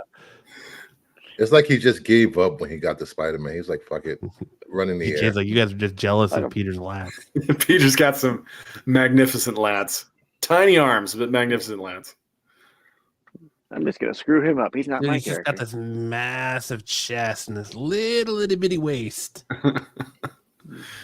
Oh my gosh, that's pretty great. Like- Thanks for doing that, Matt. Deadpool, yeah, Deadpool does look good in comparison. Good night. Yeah, if you're gonna compare that, yeah, sure. Up next, we have Wonder Woman 2, the Chris Samney cardstock cover. The only thing that bothers me is the face. It reminds me of Justice League of America or the Superman Adventures Wonder Woman face. Yeah, it looks like this. Was it Justice League Frontier? Is that what Frontier. it was? Yeah. Yeah, Frontier. That's what it looks like to me. I don't think it's bad. I kind of like this one. And the shading makes it look like she's got one little bitty armpit hair poking out. She didn't have many, but the one she had was quite impressive. Yeah. Yeah, it's a little alfalfa. Would you say it was wonderful? Wonder Woman. Wow. I'll show myself out, I guess. I was gonna say if I had a button, I'd toss you. No, it's not bad, except just the face. Like, I don't know, it's just something about the face. I don't know. It's giving me some nostalgia for the old Very Superman simplistic. Adventures. Yeah. I'm all right with it. I buy it. Moving on, we have Star Trek Halloween number 3. One of the things about Star Trek that always cracked me up was the holodeck. Like, sure, you're a space navy, but you're also Shakespearean actors, and you've got to have the holodeck to explore both sides. There were Well, never that can be whatever you want. I mean, there were never sexual escapades on the holodeck. It was only theater. Oh no. No sexual they had sex on the holodeck. I love At how Deep Space chiseled Nine, his sure, when the jawline is. Ferengi were in charge, but not on a No. respectable ship like the Enterprise. Yeah, Crusher was banging this guy from the Highlands of Scotland or something. That was a ghost. Same thing. What do you think a holodeck person is? So many hollow They're loads all to ghosts. clean up. Hollow loads to clean up. Yeah. BK says, "Defend this, Brucifer." I will. It's Crusher and Picard on the cover. Enough said. I mean, that's a pretty chiseled jawline, and those cheekbones are very. Oh, she was very, was hot. handsome woman. You almost said man. Handsome. He almost said very handsome man. I have no idea what you're referring to, sir. Uh-huh. I don't have to write myself up. I like the Okay, but buttkin. who are they performing these musicals for? Like, this is Phantom of the Opera, right? Who are they performing this for? No, the ship has been taken over by Jack the Ripper's because Jack the Ripper in Star Trek was an alien that took over people's bodies. So it's part of the story. Yeah. He goes planet to planet, killing people. The holodeck is simultaneously the most ridiculous and most entertaining part about Star Trek: The Next Generation. I just got to say that. I watched every episode of Next Generation, by the way. Next up, we have Hatchet Halloween Tales 5, Ooh. number 1. Oh. Closada cover. Gross. All right. Who didn't like this one? Probably Kyle. That's just awesome. It looks pretty grotesque. Yeah. Is that not what they were going for? Cover. I mean, And then it looks like a Probably. zipper going on his face. Ugh. But Who doesn't want a pumpkin full of body parts? intestines and eyes and ears and fingers. And I like how they use the pumpkin that 25th anniversary type cover.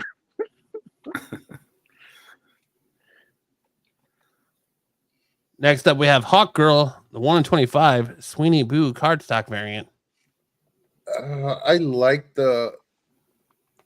Sweeney Boo, but for this to be a 1 in 25, that I don't know what that top Hawk Girl doing up there. The bottom one I don't mind. This almost looks like a Mecha Hawk Girl. Yeah, totally. Like the regular Hawk Girl looks awesome. Like I think that looks so good, and then you get to this, and it's like, and all right. This gives me an idea. John Woo should be directing Hawk Girl. There's so many doves. I think those are pigeons. Those are dirty pigeons. Dirty air. Flying rats. That's all they are. Yeah. Yeah. Joe's Doolin says not ratio worthy. Good point. Yeah. Definitely not getting this. Like if it was just this Hawk Girl, all right, but this ruins it. Yeah. Also, why does she have like a red light on her gooch? Mecha Hawk Girl. Yeah, Mecha Hawk Girl. That's where she's got her Tony Stark arc reactor. That's how you know if she's giving you consent. If it's green, it's consent. If it's red, it's no. There's no consent. Roxanne. But Great point. next we have the Incredible Hulk 5. What in the And hell? hosting new champions variant. So sick of these champion variants. Somebody's He looks like Zach Morris. Yes, he does. It's a mashup of Zach Morris and the Hulk. It looks like one of the Beatles hulked out or something. This is just horrible. Time out. I hope this character never comes to the MCU Marvel. I will not hulk out in class. Just leave this character on the cover. Is that his tongue sticking out, or is Yes, he it like? is. It's to show he's a thinker. Should his tongue be green? No, it should be like black actually. Whoa. All right. Is that simple Jack Hulk? That's 2 Tropic Thunder references we've had. This Looks like this episode. Jedi Johnson of a curly wig. All right. So for best covers now, we have the sensational She-Hulk. You know who she looks like? She looks like Rachel Nichols from the G.I. Joe movie, but with green hair instead of red. I I dig think she that. looks like Beverly Crusher, actually. I think Yeah, it's a beautiful it does. cover. A young Beverly Crusher. Beautiful cover. Homaging himself. Then we have Catwoman 58, the Gabriel Del Otto artist spotlight cardstock cover. This is beautiful. It is. Beautiful cover. The detail on the clock, detail on her. Yes. Well said. What that leather look, shiny and good, and the detail on the whip. It is that the clock is next level, man. That is a beautiful. You know, beautiful cover. and unlike a lot of new artists, it doesn't look like it's plastic or No, not at all. shiny plastic suits. It's actually enough shine on that just for this cover. Beautiful. Then we have Superman 7, the David Oof. Finch cardstock cover. That's a badass cover too. Holy shit. I'm not a Superman fan, but I would buy the shit out of that cover. That looks good. It's a great cover. It's like Superman and Frankenstein mashed into one. Mhm. I love it. Then we have Ghost Rider 19, the 1 in 25, Marco Mastrazzo. cover. Mastrazo. That's a pretty sweet cover. The Mephisto in the background. No, pretty cool. Johnny Blaze begging for help. Yeah, bondage cover. Finally. Took me long enough. Beautiful cover there. Then we have Local Man number 6, the Walking Dead 20th anniversary Sealy cover. Got a mashup of Local Man from Tony. Tony Tony Flicks. Fleeks. Yeah. Oh, please. Some Negan in action. Yeah. Classic Negan. I don't know if this is quite best cover of the week worthy, but it's not bad. It's okay. Then we have Nightwing 107, Gabriel Del Otto artist Jeez. spotlight cardstock cover. I still think the Catwoman one's better. Yeah, the Catwoman's better. I think where this goes south is Dick's face. Yeah, it looks like he only has one eye. But Too much shadowing on his face. Nitpicking. I know. I still think I don't know the if his I face still goes love the south, cover. but Catwoman's better. Double Delato for the win. There you go. And then we have the Al Capone Vampire number 1 homage cover. Ooh, I like this. I have not heard of this book. Me either. Al Capone Vampire. Vampire Vampire PA, Hunter? this exit. Vampire. Abraham Lincoln is the vampire hunter. Great book. Great book. Looks like Al Capone is a vampire. This is a homage of that Golden Age book, and I can't think of the name of it right now. Yeah, with the same cover. Yeah. Well-defined productions. Pretty cool cover. Yeah. Then we I'll have get that. Titans I'll 4, I love the this Zulu cover. Trick or Treat cardstock cover. All these trick or treats variants have hit. Also good. Yeah. They should have made these ratios. That's what it is, Joe. Thank you. It's the punch homage. Oh, Punch. There you go. The punch. That's the book you're talking about. Yep. Matt wants more dick face. Yep. But Yeah. Yeah, those are like Bruce said. Those are all bangers. These trick or treat covers. And now we're on to our outside looking in.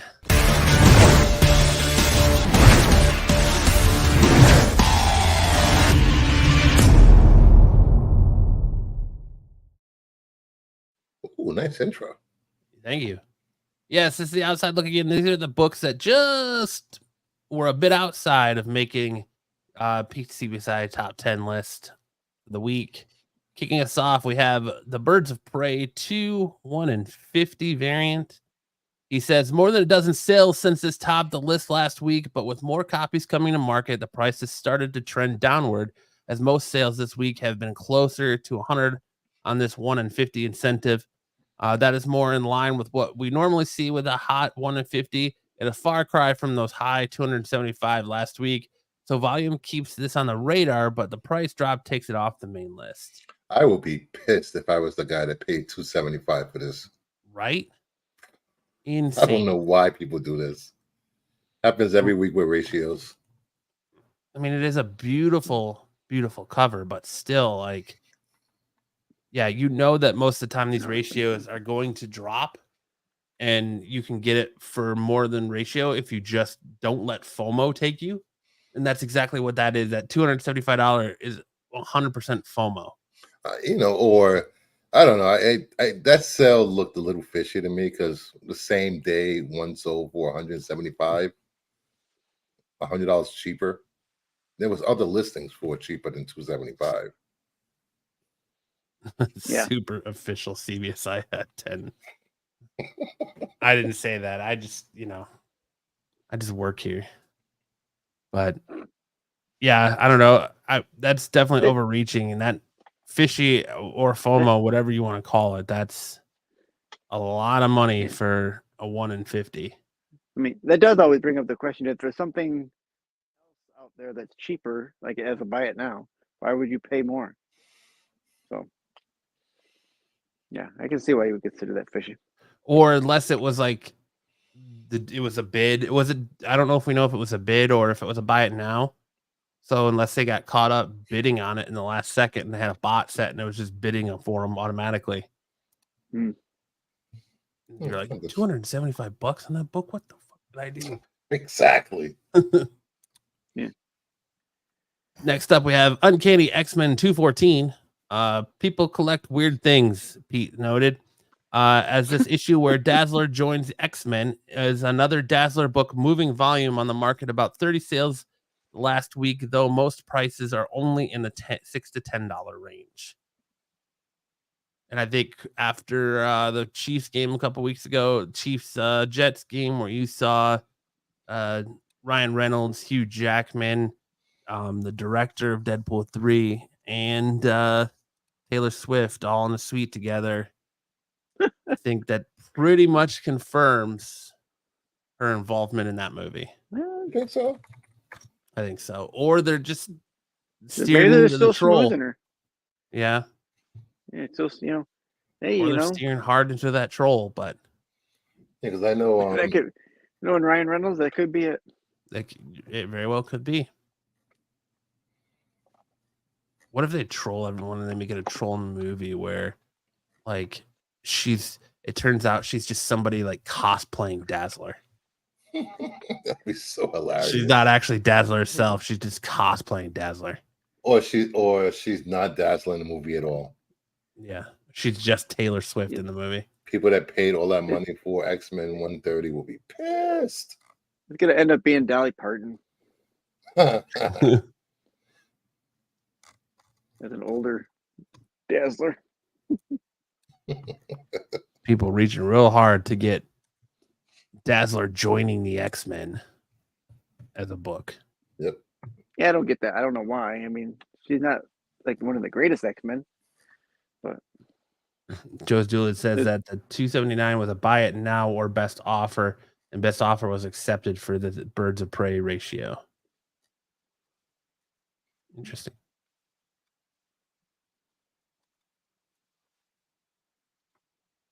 Is that Dazzler that Storm's beating up on the cover? Yes. yeah. I think she was being taken over by crap. A marauder, because her brooch she's wearing is, I forgot it's the same person that took over Magneto's daughter. What's her name? Polaris. Yeah, during Mutant Massacre and Fallen Mutants. Inferno and Full of Mutants. Yeah, the name of the mutant that took her over. Malice. The Storm, though. Malice? Yes, Malice. Malice. There. Next up, we have The Boys 24. Not a ton of sales this week, but prices have risen from a copy that sold last week for only $12 to a few sales this week in $25 to $35. People seem to be enjoying the new spin-off show that is loosely based on this group from the comics. There's also a black and white incentive for this issue that also features this hilarious Animal House homage. Food fight. Gen V has been good. I like it. It has. I have not watched the new episode that came out yesterday yet, but I have been enjoying it. Yeah, just say there's a lot of jizz. I gotta finish watching The Boys before I watch Gen V. So, although I was a little disappointed last week that we get so much naked dudes, but they're gonna black out Little Cricket when she grows big and she's nude. You can't just give me one. Well, it could be the actress. She didn't want to do it. Show her vagina. Probably. But I won't do that. That's right. Next up, we have, here we go again. Oh, jeez. Giving you flashbacks to WandaVision. Silver Serum number 3, the first appearance of Mephisto. Not a ton of movement, but this former Spec darling is stirring again with confirmation that Sacha Baron Cohen is in fact playing Mephisto, and we eventually get an Ironheart series. I thought that series was shelved or pushed indefinitely. So are we actually getting this series? I have no idea. I don't think it's been canceled, but I don't think it's been put into production yet either. So I think they're gonna rework a lot of these series before they update them with any news. Yeah.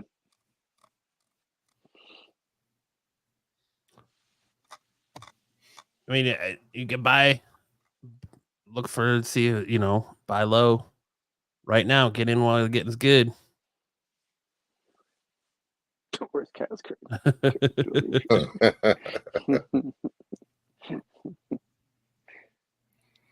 Then we have Spidey number 1. About 20 sales of the last week after we received an update on the animated show Spider-Man Freshman Year. This 12-issue series covers that time frame in Peter Parker's life. It has seen a spike again with this update. Multiple covers on this one, but prices on the cover A are still pretty cheap. Yeah, I finally got one of these books. Got this one. Yes. So buy those. Spelled murder wrong. Spidey ones. And as an added treat this week, Pete threw in some of the almost on his New York Comic-Con list. So almost making his New York Comic-Con variant list was Catwoman 51, the Art Adams cover. Not Art Adams, Adam Hughes cover. Jesus. Another Hughes classic cover in foil. We had at least 3 at New York Comic-Con with these 2 Zatanna covers as well. The earlier heaters was Zatanna 16, but this one is starting to catch up. A hefty $50 buy-in. This one is starting to reach 75 to 80. Foil covers are nothing new. I mean, we've had DC doing foil versions of a lot of their current issues the last few years at cons for only $20 to $30. All of a sudden, redoing popular covers and reprinting with foil are all the rage, as why more people than I would have thought are now not blinking at the $50 buy-in. Personally, I'd rather put my money into the originals, but people can buy and collect whatever they want. These there's room for all of this there's room for all in this hobby, which is why I still want to talk about these exclusives despite keeping them off the main list. Foil it up, baby. Yeah, there's no way Yeah. a foil reprint should cost the same or more than the original book. It's ridiculous. That I agree with. Right? Yeah, the foil doesn't really make it more special, really. I mean, it makes it shinier and catchy Makes it to the easier to get a eye, but 9.8. That's about it. yeah, I don't know.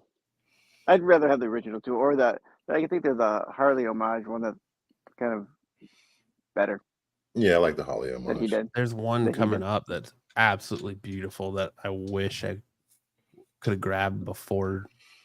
I don't want to pay eBay prices on it, so I'm gonna sit there and wait for it to come down a little bit. But yeah, this has always been a beautiful Adam Hughes cover. It just, I'm not gonna pay more for it in foil. That's ridiculous. Yeah. Up next we have Usagi Yojimbo Space Usagi Hunter 1 Space Usagi.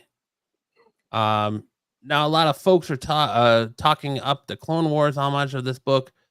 And that cover is pretty cool and it's selling copies, but there are still copies of that one up for cost at $30.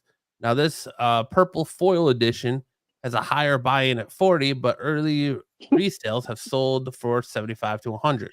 A solid peach Momoko cover that we have seen before on regular variant editions, but this adds some purple spot foil on the logo, which does catch the eye. I'm not a huge foil fan, as all of you know, but I do wish we see more spot foils to add accent to covers going forward, as opposed to just doing the full foil cover. I agree.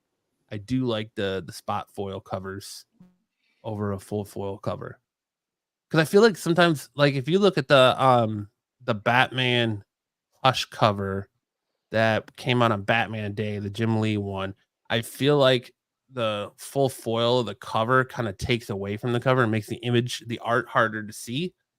But I do like that spot foil on like the title of the book or something versus the entire book being foil. Yeah, there are certain books where the foil actually detracts from the art. So, yeah, I agree. I'll stop pouting. The next up, we had Batman Adventure 12. This is the book I was talking about. That Harley is beautiful. Beautiful.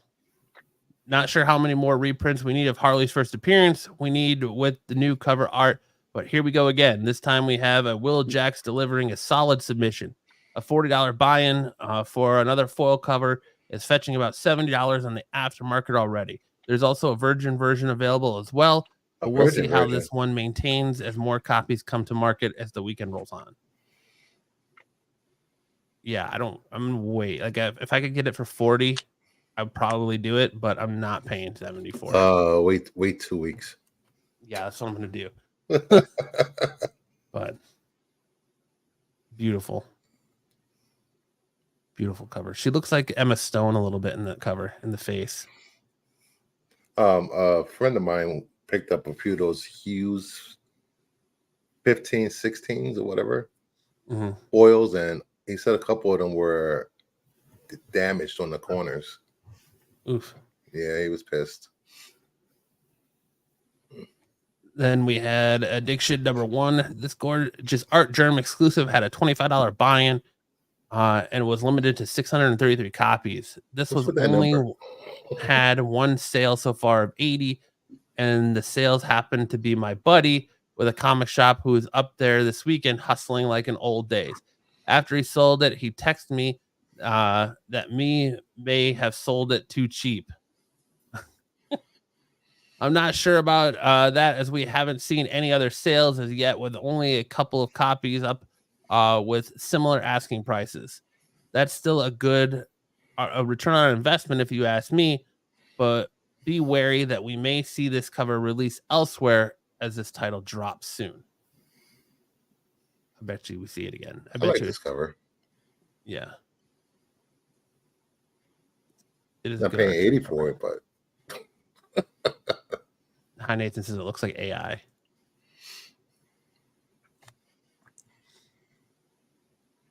Then we have Teenage Mutant Ninja Turtles #1.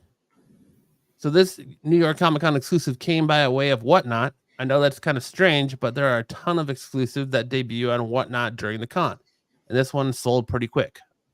At $15 buy-in for this limited to 500 Art Adams April cover is already fetching 45 to 50 on the aftermarket. This one dropped as I was making this list, so we're only seeing the movement as of last night. We'll see if this continues through the weekend, but remember, FOMO typically doesn't last very long, so this cover, like many exclusives, could have a short life before the market moves onto the next thing. I don't know. This cover is badass, and it's a Turtles 1. Like, it's an Eastman Turtles 1. It was so funny to see all the people that usually the usual people that usually shit on Whatnot rushing to Whatnot to buy this. Oh, I did. No shame in my game, dude. I bought it. I got one copy.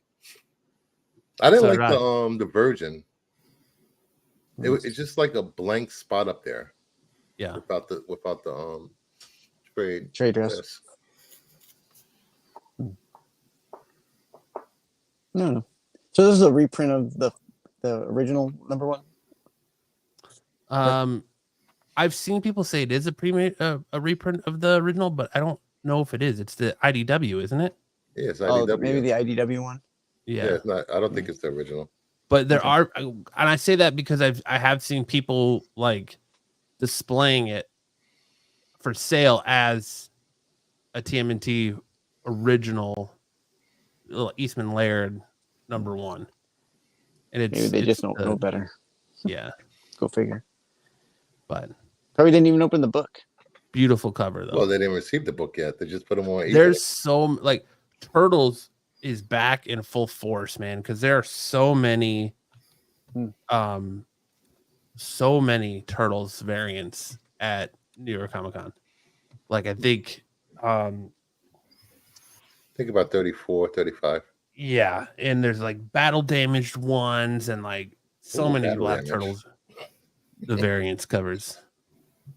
But beautiful. Edwin said TMNT had about 100 variants. There were a lot. But all right, now we're gonna move right into first appearances of the week. Watch yours.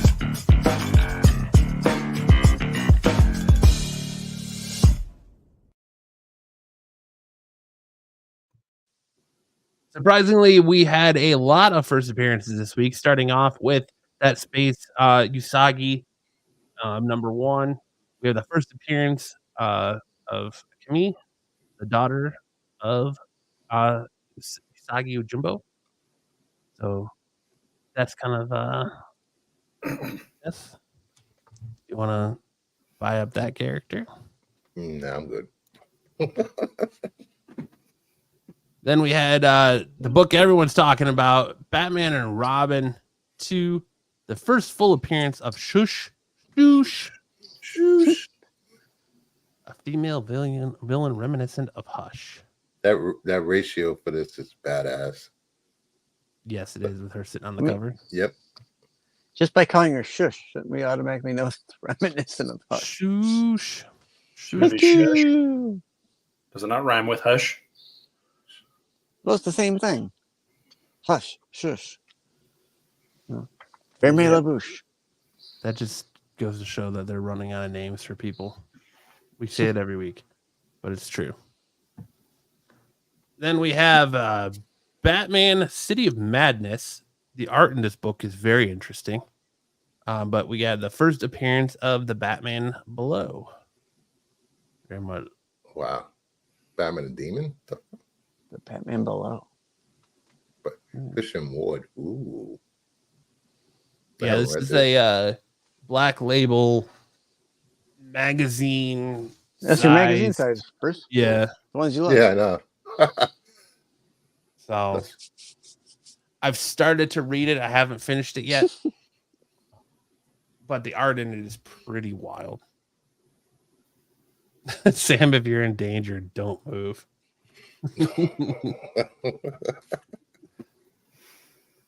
Next up, we have Green Lantern #4, the first appearance of Korg, the self-proclaimed son of Sinestro. Interesting. Just The so hands you are how you wanna can know- always tell if it's AI. Just so you want to know, the mustache he drew on at the beginning of the book with magic marker. Wasn't Korg the son of Tarzan? Who? Korg, son of Tarzan. Isn't that the name of the DC title? Korg, son of Tarzan. I don't remember that. Then we in The Mandalorian, we had the first appearance of Morgan Elizabeth as a Elsbeth. Night Sister. Elsbeth, sorry. Thank you. You can keep drinking your tea. Yeah, not that anybody cares about this book. It's the retelling of. What are you talking about? Dom has like 25 copies of this one I'm cover. sure he does. Next up, we had the Superior Spider-Man, the first appearance of Supernova, a villain with the power of the living star, which I have a bone to pick with Marco because he should not be allowed to review books anymore because he bastardized the review of this book. Because this book What was did he say? actually really, really good. And I enjoyed it as a Superior Spider-Man fan. And his quick synopsis of it was appalling. So just know, give this book a read for yourself if you like Superior Spider-Man. Don't necessarily go off of Marco's review, 5-second review where it felt like he read the front cover, the front page and back page, and then decided to give his opinions on it. You know, some guy was, swinging, and this other guy was living, and and this girl was like, book. okay, so blah blah blah blah blah, whatever. We're gonna do this. No. Come on, man. Come on, man. But it was a good read. It was. They gave you. Bobby says, "Don't worry, no one listens to Marco." They gave you the basically, essentially, they went back through the Doc Ock trying to remember his time as Superior Spider-Man, and they gave him the Sam Raimi Spider-Man 2 origin, where he was trying to create basically the power of the sun in the palm of his hand, and so they kind of go back and give him that origin. As for Doc Ock, which was a nice little touch. So this is the kind of the prelude to kick off the new Superior Spider-Man title. I'm super looking forward to it. But yeah, like I said, don't listen to Marco's appalling review of this book. Read it for yourself. Next, we have Venom. We had the first full appearance of a Black Widow as a widow bonded with her symbiote, just called Widow. So apparently, everyone's getting a symbiote now. You get a symbiote. You get a symbiote. They can sell more Funko Pops that way. I don't want symbiotes. Sell more Funko Pops. Well, they can sell more Legends figures too. At $25 a piece. So they couldn't come up with an original name and just call her Widow? Yeah. You don't understand. She dances on the streets of New York. Yeah, couldn't they call her Widowmaker? She has emo hair. That's a good one, Widowmaker. Yeah. Oh, that is a good one. But I think so. It's already taken. They don't care. They don't give a shit. And then we'll hand it over. That's it for the first appearances this week. Now we'll hand it over to Brucifer for Be on the SNS lookout. I thought I'll pick some modern newsstands to see what they're doing. And this week we have Betty and Veronica number 269 from 2014 newsstand sold for $80 raw. What? Yeah. Trying to find Archie comics and newsstand from 2000s. It's a task in itself.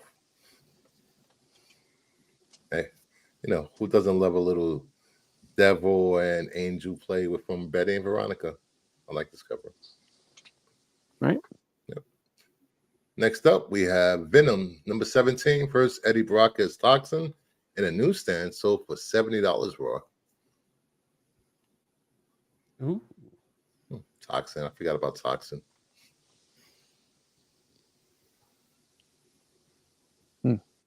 We have Incredible Hulk Annual number 1 from 2011. First appearance of Ghost Spider. And the newsstand sold for $100 raw. That's a terrible cover. It looks like Hulk is wearing like a hand. It looks like Hammerhead is wearing a Hulk mask. Yeah, that's pretty fun. Who's the artist on this? I don't even know. Hopefully, it was Yeah, fire. have you guys ever watched? Have you guys ever seen? I Think You Should Leave. MMD. Show on Netflix with Tim Robinson. There's one episode where he dresses up as a guy and he's supposed to be pranking people at the mall, but he's got way too much makeup on. And he's like, I think we did too much. That's what this looks like. He looks like Tim Robinson dressed as a Hulk. All right, next up we have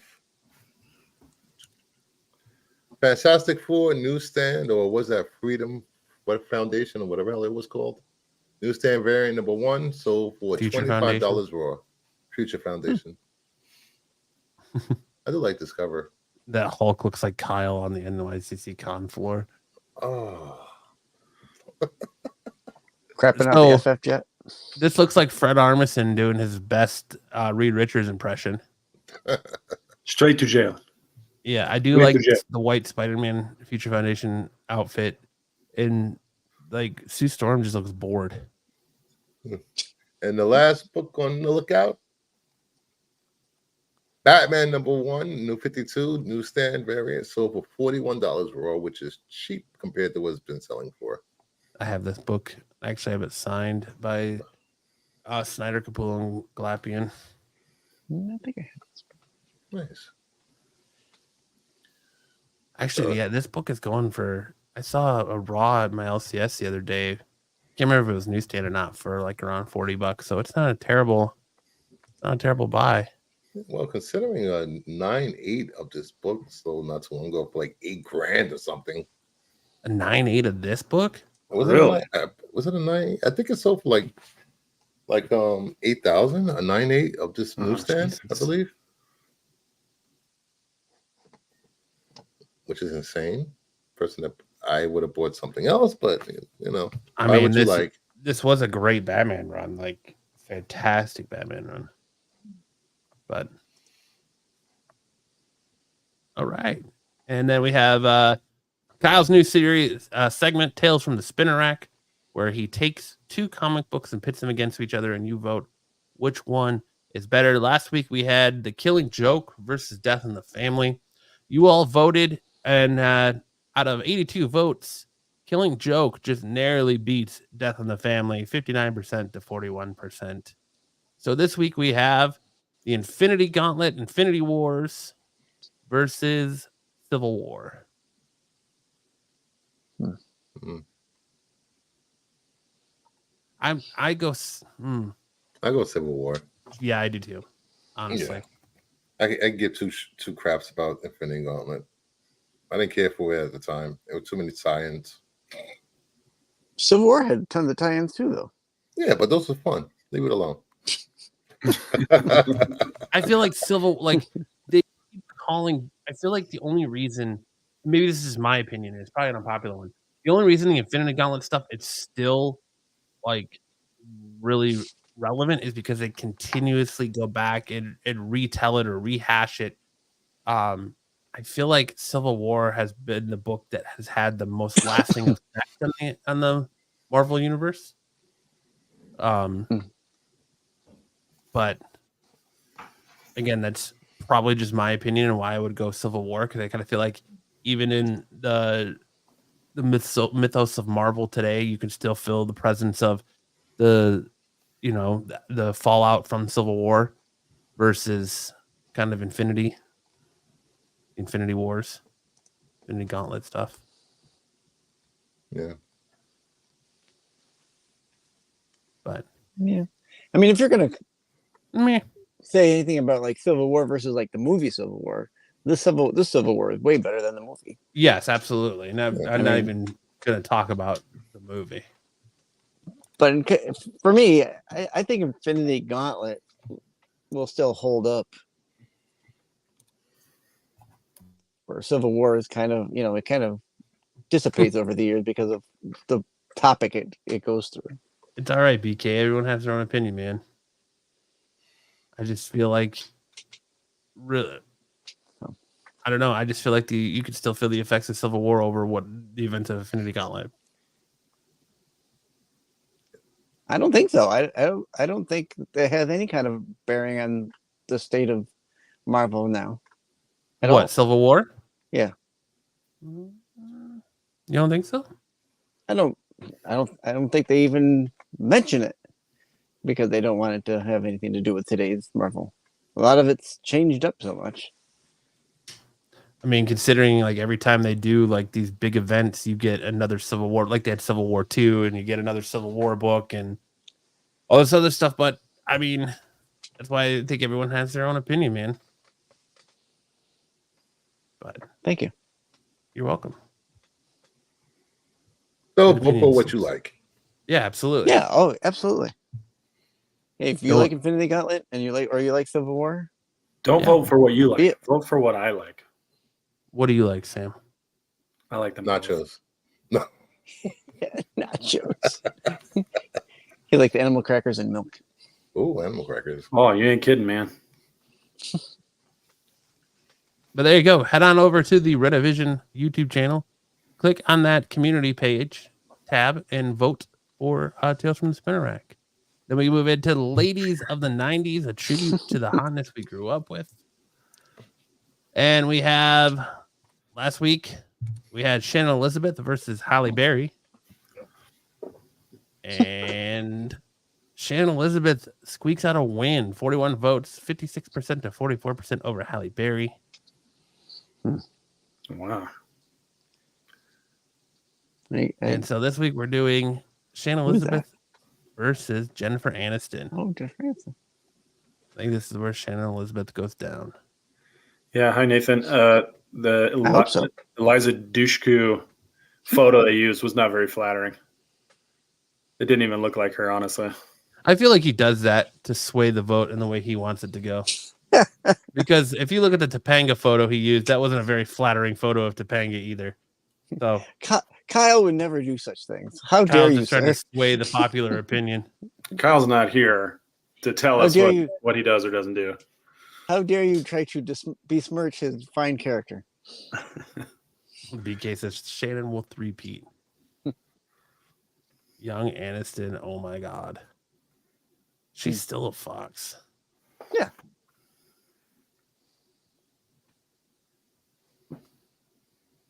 Still Well said. a fox. All right. So again, head on over to that community tab. Make sure to vote for either Shannon Elizabeth or Jennifer Aniston. Then we have the TV show Showdown. Last week we had the In-Betweeners versus the Misfits. I have to watch that. 27 votes. In-Betweeners gets taken down by the Misfits, 52% to 48%. That's actually a lot closer than I thought it was going to be. And I actually thought In-Betweeners was going to win. But I was wrong. The Misfits squeaked it out. So this week we're doing X-Files versus the Twilight Zone. Ooh, that's a good one. Oof. Damn. Twilight Zone's really good, but so is the X-Files. It might come down to how many bad episodes these shows have in my head. Both of them are perfect for the month of October. We got lots of weirdness in both of them. Mm-hmm. Yeah. Twilight Zone all the way. There would be no X-Files without the Twilight Zone for sure. You Hey, can I still think name they can. classic Twilight Zone episodes. X-Files episodes? Meh. You can name classic X-Files characters, but not the episodes. Mhm. Tales from the Dark Side better than both. What? Tales from the Dark Side. Get out of here. Next year, you'll be saying the Outer Limits are good. Out of limits. No. Art Bell Coast to Coast. There you Friday go. Oh, hands 13th. down. There you go. Yeah. Friday the 13th, the TV series. Oh, God. And And that leads in it. to Styx, who's going to close the show with another beautiful rendition of The Time Tunnel.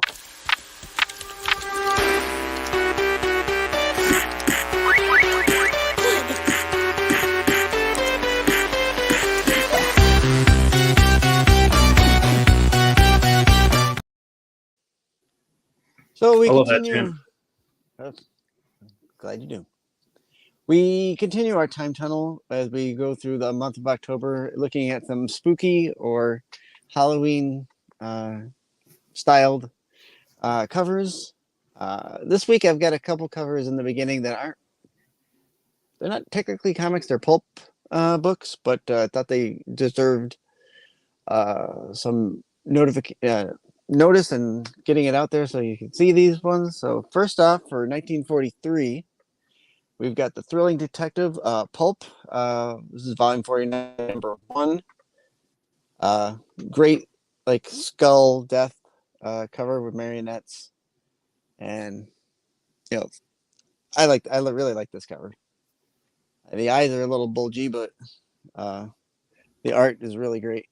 And for 1943, it's one of those painted, stylized covers. So I went with that one. Now, there's no sales data on this that I could find. I should have looked up like if they were on eBay or not, but I didn't. So no sales data for the pulps. Up next is Astounding Science Fiction, a Street and Smith pulp, volume 52, number 2. Great robot cover. Now, this cover was made famous by Queen when they did for their album cover. So that's why I picked this one. I love classic robot covers. Yeah, I mean, there's some great ones out there. This is one of the earlier ones that we get.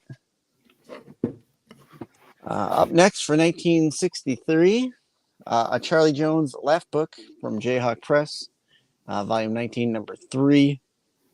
Nothing says Halloween like a black cat and a pumpkin, and then you got your witches and your bats. So I thought this was a good.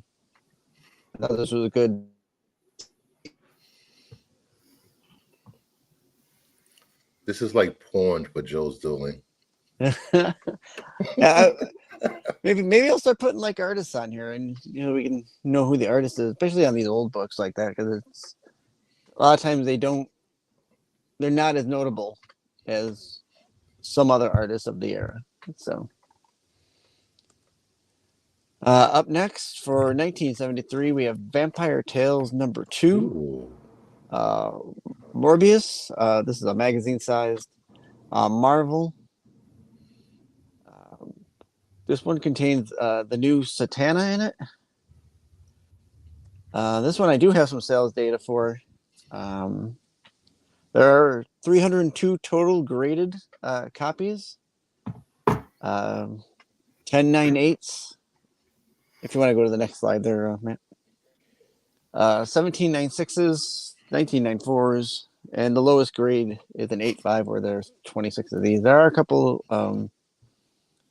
signed on the census. So this book generally goes for about $30 to $50, depending on the condition. There was $100 one there that sold in September 1st of this year, and a 128 that sold in August. Those ones you'll see that they note that Satana is in this book, so that might have bumped it up a little more for people, knowing that that's in there. You also get a couple there that say it's a Steranko cover, and I'm pretty sure it is. So then we got a couple of I took off the grades. This is a 5.5s sold $80 and $90 this year. 6.5s, one sold for $189, and one sold in February for $250. So that dropped quite a bit in 7 months. Then the 9.4s, one sold for $360, one sold for $349 this year. Nice. Up next is Pacific Comics Twisted Tales number 5. Great zombie cover. I love these PC type ones. So they're like Twisted Tales. Those what are they called? the ones that God, now I had them out too, so I could show them. Now I move things around. And there's some alien ones that PC does. It's got kind of the same thing where it's like the block top, and then you get your art on the bottom. Sales data on this, or graded data on this, is 34 graded, 2 with signature, 1998, and alone 8.0 on the census. Typically sells. There's a low one on there for like $1. So it usually sells for between $5 and $8. It's Bronze Age horror. So these are, especially this month, those kind of horror books bump up a lot because people are looking for them. Once October hits, people think, "Oh, I'll find some Halloween horror books to put in my collection." Yeah. When really you should be looking in like January and February, when no one's thinking about Halloween to purchase. 9.0, there's a low 9.0 sale in January this year of $25. Joe Doolin says you thinking of Tales of Terror sticks. Tales of Terror. Yeah, I had a couple of those put out and should have shown you. They're nice. 9.8. There were 2 9.8 sales this year. One in May for $80 and one in August of previous year, 22, for $75. Up next for 1993, we have Army of Darkness, number 3. Ooh. So we had the new Army of Darkness come out this week from Dynamite and Tony Fleece and all those folks over there. I thought throwing this on would be kind of nice. Great Ash and Evil Ash cover. The CGC, the graded 40 graded, 18 9/8, 12 signature grades.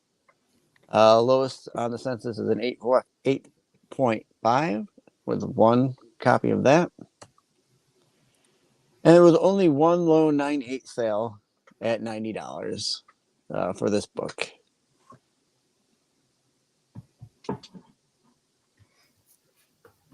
I'll let you catch up there. Up next, I don't know if you've ever heard of this book, but this is The Walking Dead number 1 from 2003. Never heard of it. Yeah, is it Yeah, any good? it's a definite From a ghost. small indie company. No one's ever heard. Yes, very small company called Image. Look into it. You might like this book. It's been around for a while. Maybe it'll take off. I never put the graded on there. Shoot. Hold on, let me look that up real quick.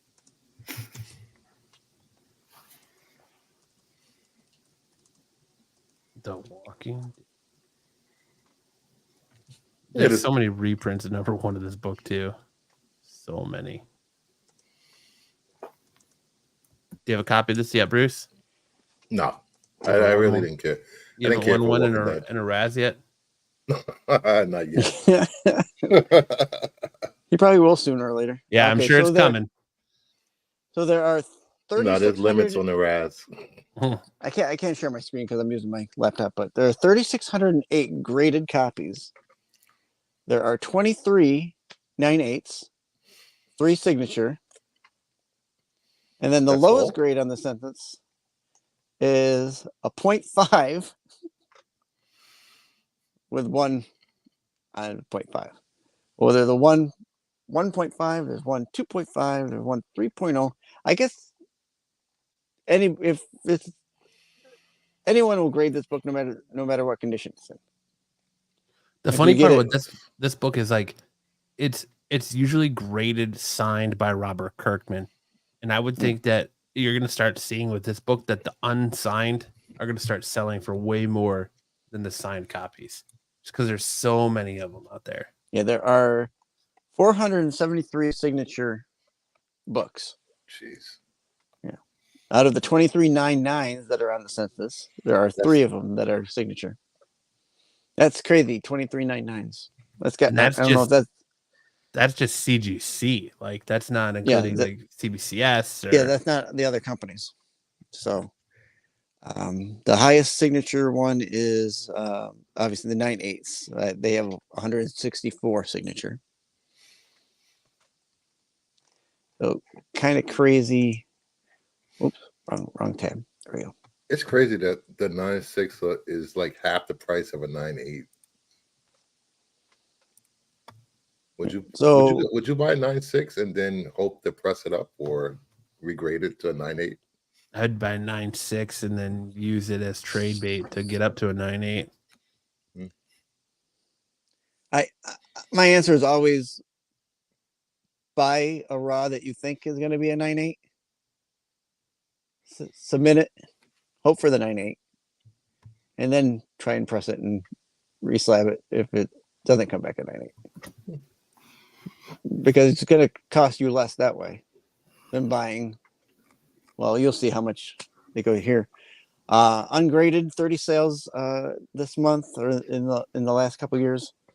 Last one being $850 raw, but this one says it's a black. I should have looked that up. Black logo or black label. Yeah, there's a variant, a very rare like black label variant out there for the first. Okay. Yeah, I'm not aware. I'm sure with a book like this, that it probably got reprinted a few times, even in the original run. There's got to be some kind of differentiating books. Let's see here. So, 2000. So in July of this year, there was one that sold for $1,199, and then the $1,200 again, same month, first print. On the next slide, there were 2 AO sales this year. One for $1,000, and then one for $931. 9/0 sales. Oops. Right. Get back there. Never mind. Okay. $1,115 July, and then $1,000, $999. So that's pretty consistent, right around $1,000. So we'll say $1,050 for a 9/0 on the average. 9/8 sales, that rare black label. I'll have to look those up. I wasn't aware of those. $3,150 for a 9/8 with that black label. Some of the other ones, $2,600, $2,900, $2,700. Lowest on here is the $2,550. No, $2,500 is the lowest on it. Yeah, back in September. So I mean, if you're gonna put like I'm saying, if you want to put $1,000 into the raw, it's like if you think it's a high grade, it's well worth. That's what's that? A fifth or not even? Don't ask me fractions. That's not as much as the 9/8. So you're better off grading it yourself if you want to put that. If you're thinking of putting that much money into it, you might as well get one to grade yourself. If you come back in 9/8, you'll probably feel better about it because you actually were the one that sent it in. I want that 10. One of those 10s. Yeah. Mm-hmm. Yep. And that's next on the list. $18,000. Yep. 2 10s sold. Now this is within the year. So this was the last one was in 20. One sold for $18,000, and one sold in 13 for $8,962. Now I'm going to grant you that 18,000. That's during COVID. That was before COVID. No, it wasn't. You're right. COVID was 19. Yeah. It's a little later because it's November. So I think we weren't really coming out of it, but we were in the thick of it either. So that might push it up more. But that's a lot. That 10,000 difference in 7 years. I don't know how many books go up $7,000 in 7 years. This is somebody saying, I got that PPP money, son. Yep. Some people starting fake schools, fake high schools. I'm going to buy myself a Walking Dead #1. Yeah. Power to you if you have the money. I mean, if you have the money, buy it. Oh, why not? And for the last, no sales data or anything on this, but I threw this in because it was Walking Dead, the 10th anniversary, New York Comic Con 2013 reprint, black and white, Signed by Robert Kirkman. signed by Robert. And that only proves that this, and this is they've also had a 15th anniversary, and this is the 20th anniversary now, right? So, Mm-hmm. and they keep reprinting it, and people keep buying it. So I would too. I agree with Frankie that I would take a low print Walking Dead #1. Yeah. Just because of the significance of I it. don't know if I take a 0.5, but unless I'm making some decoupage out of it. But Decoupage? decoupage, yeah, so where you cut things out of a magazine and you make a collage. Oh, okay. We have a bit of breaking news. According to new reports, Ezra Miller is officially out as the Flash and will not reprise the role in James Gunn's DC universe. Yeah, I gotta get my. We're going to talk about the poop bandit. I gotta get my "We Did It" newspaper out. We did it. He's still at large. The poop bandit is still striking fear. Speaking of large, have you seen the turd? Massive. Maybe it was Ezra Miller after you got news that he was out. Some people are quoted as saying it was a bit corny.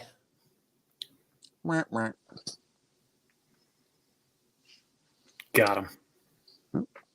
Got him. Yep. Oh. Go on. But that's it. That's it. That's our show. Dude.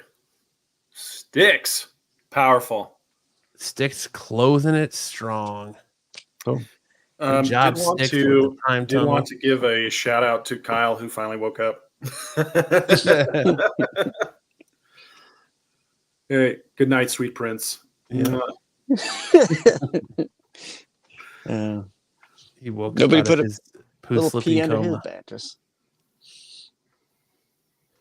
I think he deserves a write-up for that, a performance review.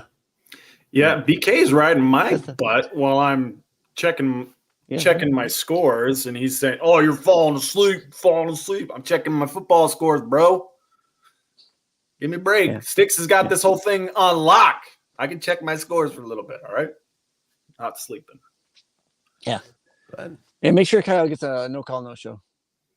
yeah, definitely. That definitely goes against his PTO bank. Company policy demands at least a call an hour before the show. That's right. But all right, that'll do it for this week, guys. I hope everyone had a great week. Thanks for hanging out with us. Enjoy the last days of New York Comic Con if you're there.